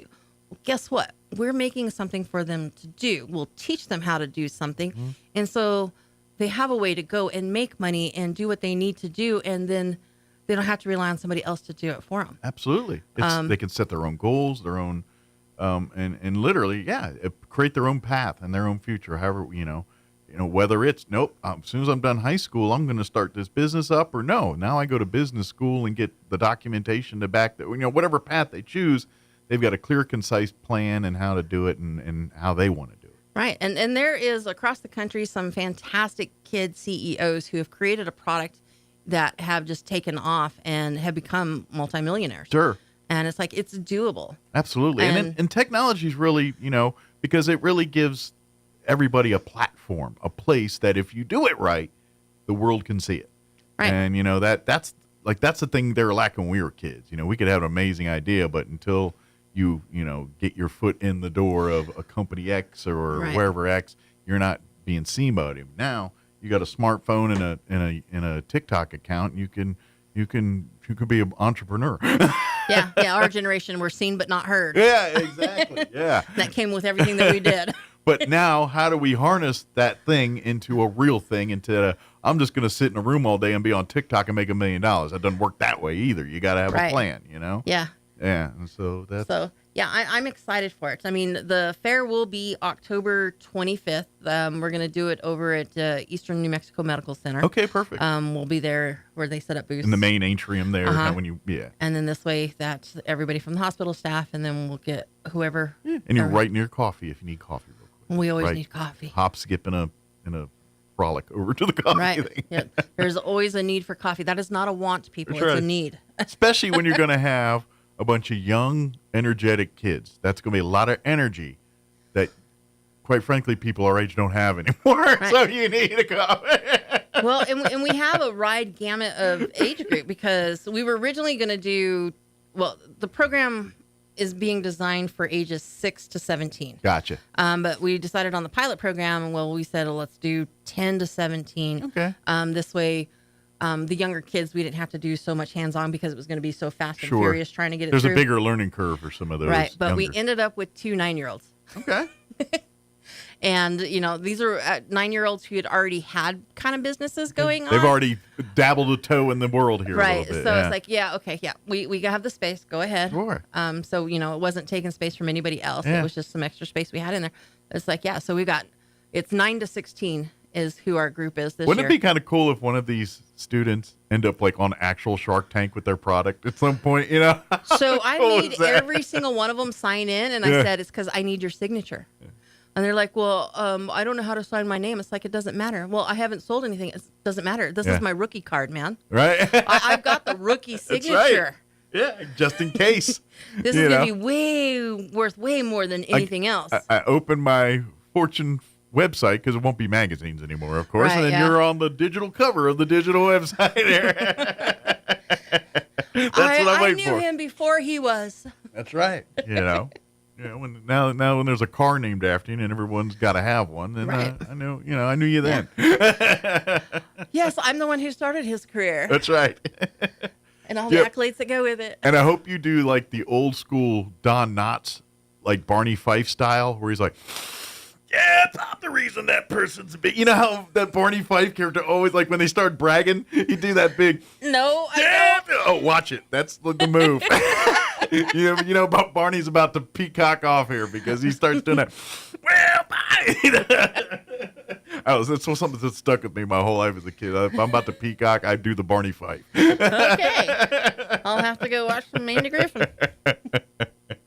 But anyway, this is really cool, so I would imagine, if you got kids that are interested here in getting involved in future classes and sessions of this, as this thing grows and gets bigger, and then obviously as your kid becomes of age in the window there, when they start, if they're young and already at 6 years old and they're doing their lemonade stands and what have you. Right. Let's get going. Yeah, well, and the idea behind it also is to work with Wings for Life and the Extension Office through 4-H and those other programs, because they may have something that they want to create, like a kid who wants to sell clothing, but they don't know how to sew. Okay, so go take your classes, learn how some to life sew, skills, get your skills down, and then we'll have that opportunity to teach you the other side of this. And so, it's creating all of these avenues and so connecting not only, all these resources. Once the kid has an idea, but okay, let's get you the tools to create the idea and say, okay, do you like sewing? Do you like this thing? All right, well, let's teach you as much of this as possible. And then once, it's kind of like, artists and all that. You have to learn all the rules to break all the rules, and that's kind of, the same thing with business and stuff. To innovate, to make the next thing, you got to know all the rules and then find a way to make it better. It's much easier to fall on your face when you're closer to the ground. That's a true statement. As a guy with a bust up nose or two, yeah. So But I'm excited for that. I'd love that they're learning this stuff and learning that. And to me, that's going to make, because I think, there's a lot of people with great ideas and stuff, and they start to get into adulthood, but they intimidate themselves out because they're, I don't know the first thing about running a business or anything. Well, now they get that intimidation factor out of there. And I'm telling you, when you take any fortune tycoon business guy, every single one of these people that are now household names, they took a leap of faith some point or another on something. You know what I mean? And that's some just took a more educated one. And that's the tools we're giving these kids to when they're ready to take that leap of faith. It's done with probably a parachute, or at least an idea what that leap is going to be. So they don't fall. Yep. Yeah, to try to help them. And then, we decided to do this in the fall because this puts it into the start of Christmas season. Gotcha. So if they have a product that people really want, and they'll have the opportunity that say that they could go into some of the other fairs that are going on. Yeah. And so they can continue to sell. Absolutely. And so it's just generates more Start of an building avenue. that client base from the jump, right at the get-go at the peak season there for some, depending on their product and things. Right. Yeah, absolutely. And then, get them ready for winter to build their products back up. Absolutely. And then farmers market starts in. There you go. So, it's an opportunity for them truly to grow into a viable business if they have the passion for it. Yeah. And that was one of the things trying to explain. There's a difference between a hobby and a passion. A hobby is, it's okay, I'll do it for a friend here and there. Sure. That's not your passion. But if everything you do bleeds, barbecue. Exactly. And selling it. Like, when you lay your head down at night to go to sleep, what's the first thoughts popping in your head? Those are your passions. Those are if you can't stop thinking about that barbecue, then you're obsessed with it. That's your passion. It's an expensive passion. Oh, it is. But it's, any as you know, any of those, because you're always trying to, whether it's a bartender, making the next drink, or the barbecuist making the next secret rub or secret blend of seasonings to make the perfect brisket, whatever that is. Everything could be made better. Yeah. How can I make this better? Just salt and pepper, man. Salt and pepper. I mean, they get nuts in the cocktail world. I'm like, now you got to bring blow torches and shaved wood and. Well, I was having like, that problem with the restaurant because I had the same mentality as the bartenders, but doing it for the lemonade, sodas, and teas. Yeah. All the mocktail stuff, and I'm researching cocktail recipes. Yeah, you got to be a mixologist to make even how a can non. I pull all this stuff into the non-alcoholic world? And it's just like, oh, this is fun. And then I sit here and I'm on these Facebook groups where they talk about, the lemonade stands, and they're like, oh, can you tell me how to do this? It's like, no, if you don't have diabetes from tasting that much dang root beer to make a butter beer, you don't deserve to sell it. I got to ask, not health council related here, but you were just talking. I just so happened to see Andrew Zimmern, the celebrity chef. He did the Bizarre Foods, and that guy. You know what I'm talking about. I was seeing something he did on social media. He's at one of the state fairs. I'm not sure which one of the big ones, Minnesota, or I'm not sure which. Dallas probably. Yeah, Dallas is kind of the foodie one. Yeah, he's at one of those, and he's trying foods and talking about them. But I had to catch one of his videos where he tried this iced tea, and it had dill pickle in it. It was a dill. and he said, don't knock it till you try it. It's really good. Have you played around with dill and tea, and is that work? Not with tea. I did pickle lemonade. Okay. And you fall on either side of it. You either love it okay, or you hate it. Gotcha. I am not a huge pickle fan. Yeah, so you're not. So I was not on the love it side. And I'm one of these middle-of-the-road pickle people. Like, I love a good dill pickle, but I ain't being Sonic and drinking some pickle drink and eating pickle tots, and then Their whole pickle eating meal? a pickle with a pickle-flavored pickle on the pickle. And you're like, Yeah. oh, that's a lot of pickle, man. I don't eat the pickles with like a sandwich when they would put the spear of pickles on it. Yeah. I don't eat that. No? I will eat pickles if it's like in a burger or something. Gotcha. Like if Mickey D's puts their pickles on, you eat it. I'm fine with that. I don't crave go get me a whole pickle so I can run around and I kind of look at that little pickle as a treat. I'm like, ooh, I got a pickle. It's extra. You know, it's like the chips are supposed to come. The pickle's like extra. Yeah. Well, and we would keep all the pickle juice, and then we would freeze it and make pickle granadas, and that would sell extremely well in the summertime. And it's just like, ugh. My wife used to tell me, like, as a teacher, you know, one of their biggest little fundraisers, they'd sell little quarter pickle cube pops or whatever to the kids. I'm like, ew. You sell it twice. You buy the bucket of pickles, you sell the pickles, and then you sell the frozen pickle juice. Yeah, they said that was, and it was very popular. And I'm like, yep, y'all have weird treats. Throw a little tahini on it, and it's even better. Yeah. Wrap it in some chamoy.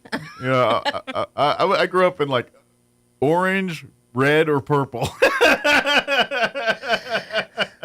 I don't want the skinny one. That's right. I want the double stick one. Right. But anyway, we're way off track. As far as health councils, is there stuff we need to put on people's radar here during the fall other than, I know we were talking about the entrepreneur stuff, but. So we're doing really big on harm reduction. Okay. So we've got QPR training, which is the question, persuade, respond for suicide prevention. Okay. We do that with our Together with Veterans, our program. But it's open to everybody in the community. Yeah. And part of that is Chavez County has a high percentage of suicide rate, especially with males. Interesting. So nationwide or statewide or both? Statewide, we're high. And then inside the state, Chavez County is high. Okay. All right. So we're trying to help reduce some of that. And so trying to train and teach the public on how to recognize those that might be suffering is what the QPR training is. And we're doing QPR training quarterly. So our next one is set for November 15th. Okay. And then you can call 211. Get the skinny on that and get the RSVP information and get all signed that up kind for of that. stuff. Yep. Yeah. It's so important. It's a skill set that I hope you never need to have, but you'll be thankful you had it if you do. It's a great thing to have in your pocket. Yep. And it's a very intense program. It's 3 hours and has a lot of emotions and fillers in it. I left crying. I spent the entire thing crying. But, you know, I had a brother who died from suicide. Okay. And so it hit really close to home. Yeah. And my father actually died from suicide, wow. too. So, I mean, but my brother, and that's been, 20 years now. Sure. Since he's been gone. And it hits hard for me. Well, and this is kind of where we get into this thing. And, you know, family history does play into some of this stuff. You know, it just does. And so that's why it's so important to be informed on these things. Like I said, I hope to God you never need it, but more than likely as you come across, and who knows, maybe it'll help yourself. Right. Maybe, you know, if, you know, maybe, you know, some mental health and seeing your own decline is, you know, self-awareness is a big one. Is a huge part. Yeah. And if you know the signs, and even if you're in denial a little bit, at least you can, when someone does say, hey, you're kind of like, I've been arguing this battle in my head for a month. Someone saying it to you outside of your own head is probably the thing you needed to get. Well, and you know, sometimes, sitting in that training, you might all of a sudden go, "Oh wait, this is all me." Yeah, it might hit very close to home. Yeah, thinking, you know, this is because that's mental health starts with yourself. Right. Every single time, you got to take care of you before you take care of your loved ones. It's just because. There's too much evidence to prove it doesn't work any other way. It just doesn't, and that's it. So please, when November 15th hits, please make a point to attend this. Obviously, if you've got personal connections with stuff, please make plans to attend. But even if you don't, everybody if you've got family, which all of us hopefully do, then this pertains to you. Yeah, our last training, we had a big group from the Joy Center. Okay. So it was with the seniors and with them. And that's just it. Every age group needs to be, because as people enter different stages of life, they feel a different way about it. And seniors, I'm sorry, they're probably, look at depression numbers, probably one of the largest age groups put together on that, just because, let's face it, the things seniors, as we get older, we're all hitting that same fate, everything else. And and to mentally prepare for that is tough. Yeah. And so that's, what do we do about it? And same thing with young folks who, they're dealing with their other different kind of struggles, but they're struggles nonetheless. And so, well, and this is why it's great to train different age groups and different people throughout life, because you never know who you're going to be involved in. Absolutely. It could be you around seniors and you'll see it in that seniors, or it could be you around the youth and, well, wait a minute, and the messed up part is it's sometimes really hard to relate until you walked in the shoes. Right. You know what I mean? And this is why old people are wiser. It's because you've literally walked in the shoes and you've seen and done it. And yes, when those folks explain it to you till you're blue in the face and you're younger, it still doesn't register. But then you go through it and you're like, the feelings, exact. You know what I'm saying? Right. It's really, and I wish, other than just listen to older people, now that I'm getting to be one, but you know what I'm saying? It's just, dang it, my biggest regret is sometimes like, someone told me about this and I kind of blew it off as like, oh, you're just old and cantankerous. And now I'm here like, all right, I see what they're talking about now. I understand. You know what I mean? Right. And now, and my regret is I wish I listened then. Right. But you are more apt to listen to somebody your own age. Yes, exactly. So, if in your 20s, if you were having issues and problems, if another 20-year-old said, dude, come on, you'd be apt to listen to your friends. Exactly. You're right. So, this is why it's like, it's very important to get this out and get everybody trained in different ways and different walks of life. So that way that there is somebody there to work with them. Absolutely. But yes, please, take advantage of this stuff. This is the stuff that, because really we can, when it comes to, especially mental health and that thing, it's, and we all blame ourselves after the fact and say, well, I should have done this and should have. It's easy to spot it after. And it's not fair because but at the same token, we are right because the signs are there. We just aren't tuned in, and that's not your fault. But let's tune you in. Let's give you the tools so you can tune into these things. So, when you do come across the path, you're like, okay, my tinglies are up. We need to do something about this. Yep. You know what I mean? So now we're gonna have to move on because now he's gonna make me cry. Stop it, Mike. Sorry, I just these things are important. And I know it is, and we have a goofy show, but you gotta. I like to present things in this way sometimes because every one of us in life deal with these things in one way, shape. This isn't about where you come from, where you're going. We all deal with this stuff. Yeah, it's not an isolated group. It can happen to anybody, anywhere, at any time. Absolutely. And so we've got to look out for each other on that. Right. And then one of the things that goes along with that is that we do gun locks. So we fully believe in the Second Amendment. Everybody has a right to their firearms. But people make rash decisions, and that's when you can't walk back from. Right. And kids get their hands on guns. And we get a lot of, we have a safe. And that's great. Everybody should have a safe. Mm-hmm. It's like, what do you do with your guns if you take them from the safe into your vehicle? Like if you're going to the range, do you lock them in your vehicle? Right. Where's your weak links in the chain here? Right. And there's a lot of them. And it's like, so even if you have the safes, make sure that you get gun locks. And again, we can get you those. We pass them out at every event that we do. I think we are up to just under 1,000 within the last year. Okay. So yeah, we do a lot, and we'll continue to do a lot. Well, and it's as if you're a gun owner, there's no, being safe is priority number one, all the time, every time, no matter what. Right. So that's what we're talking about here. Yep. And we're looking at trying to create a training, so that the kids can. I say kids, but maybe it needs to be focused into the families. Sure. But that way that there's responsibility in the gun ownership. Ideally, the kids learning the respect of guns. I know growing up we did hunter safety, But a lot of times kids don't hunt anymore unless you're in a hunter family. Sure. But there's guns in homes that aren't necessarily hunters. Put it this way, my philosophy is if there is a gun in your home, then every household member needs to be take trained. some kind of safety instruction course, whatever Yep. that is. Something they need to be proficient. I'm not telling them they got to go shooting every day, but they need to know what to do if that gun is sitting out loose or whatever. They need to know all that stuff. Yep. So we're working on that, and we'll get that planned out. We have the overdose prevention program, and that is training how to use Narcan. Okay. So again, it falls into the same thing. Opioids are mostly prescribed drugs, right? We've got all these opioid settlements because they overprescribed all the pain reliever Hand drugs. them out like M&Ms, and Yeah. And so now we have a problem. We have people who have them, grandma could have some and the grandbabies are over and they have a headache, but they weren't taught to stay out of, certain cabinets and stuff. And they may get into something that they shouldn't get into.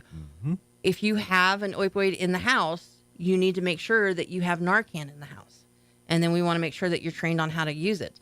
What we're doing is Saturday, we just did one of the hotels.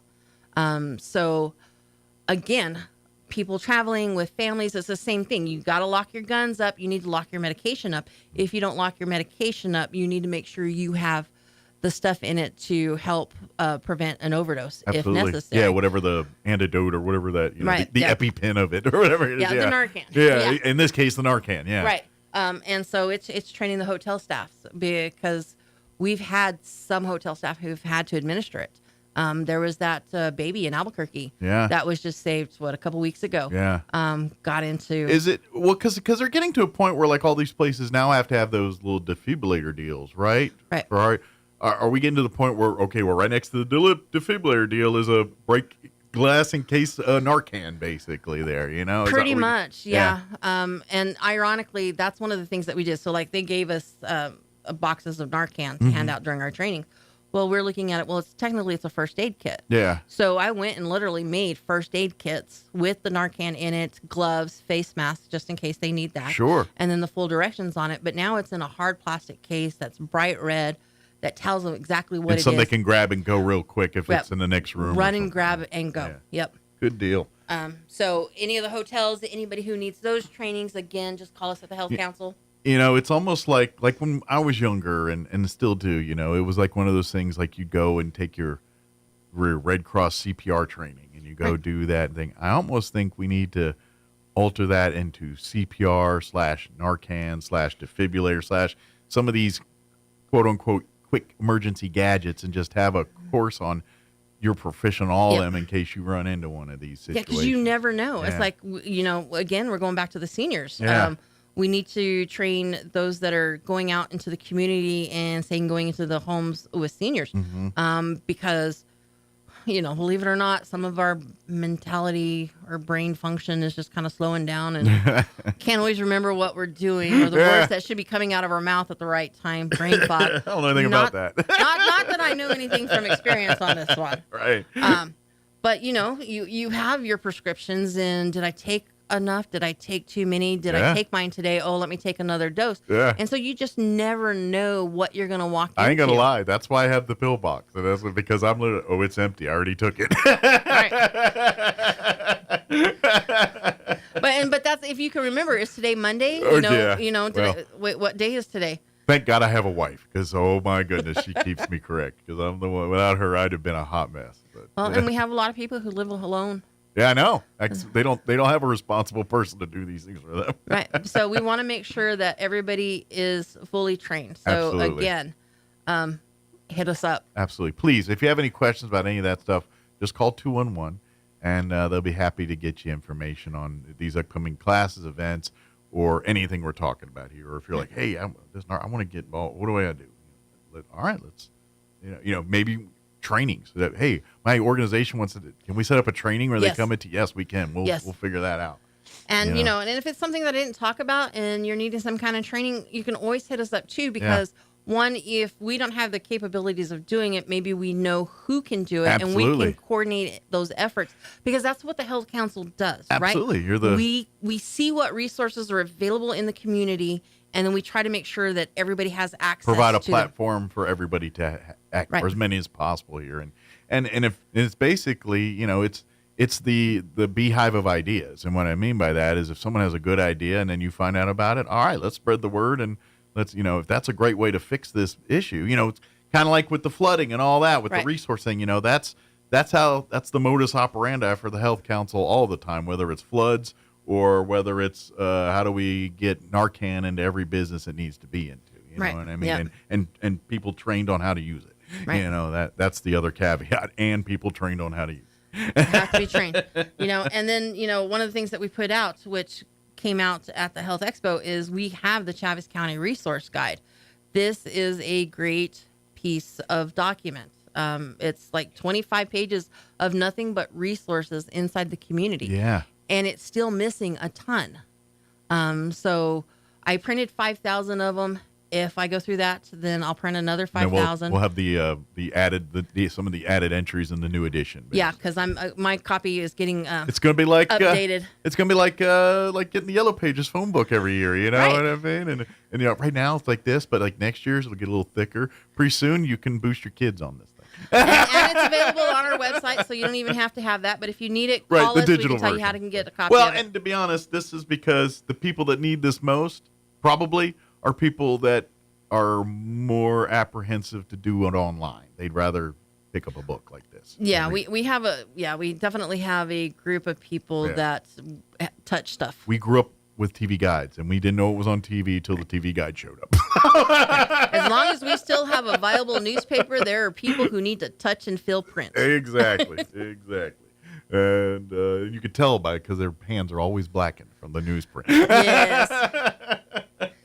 And then as the Health Council goes, we have our monthly meetings. We're doing it a little bit different. We are picking a topic every month. Okay. And then we'll do presentations on that topic. So we'll have 2 speakers Okay. on it. So this September, we're going to do food. So we'll have 2 entities who are going to come in and talk about our food resources. Okay, perfect. And then we'll map it out. So that way we know who all is providing food and different resources throughout the Excellent. community on it.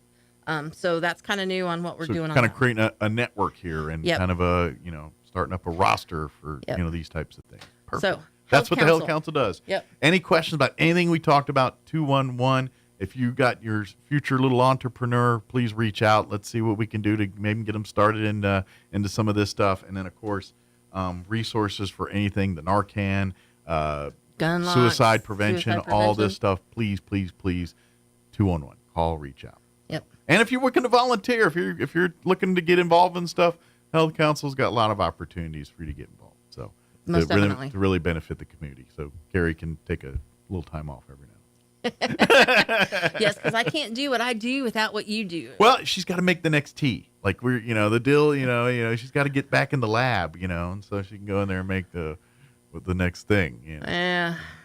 Even if it's just personal consumption. Thank you, Gary. It is.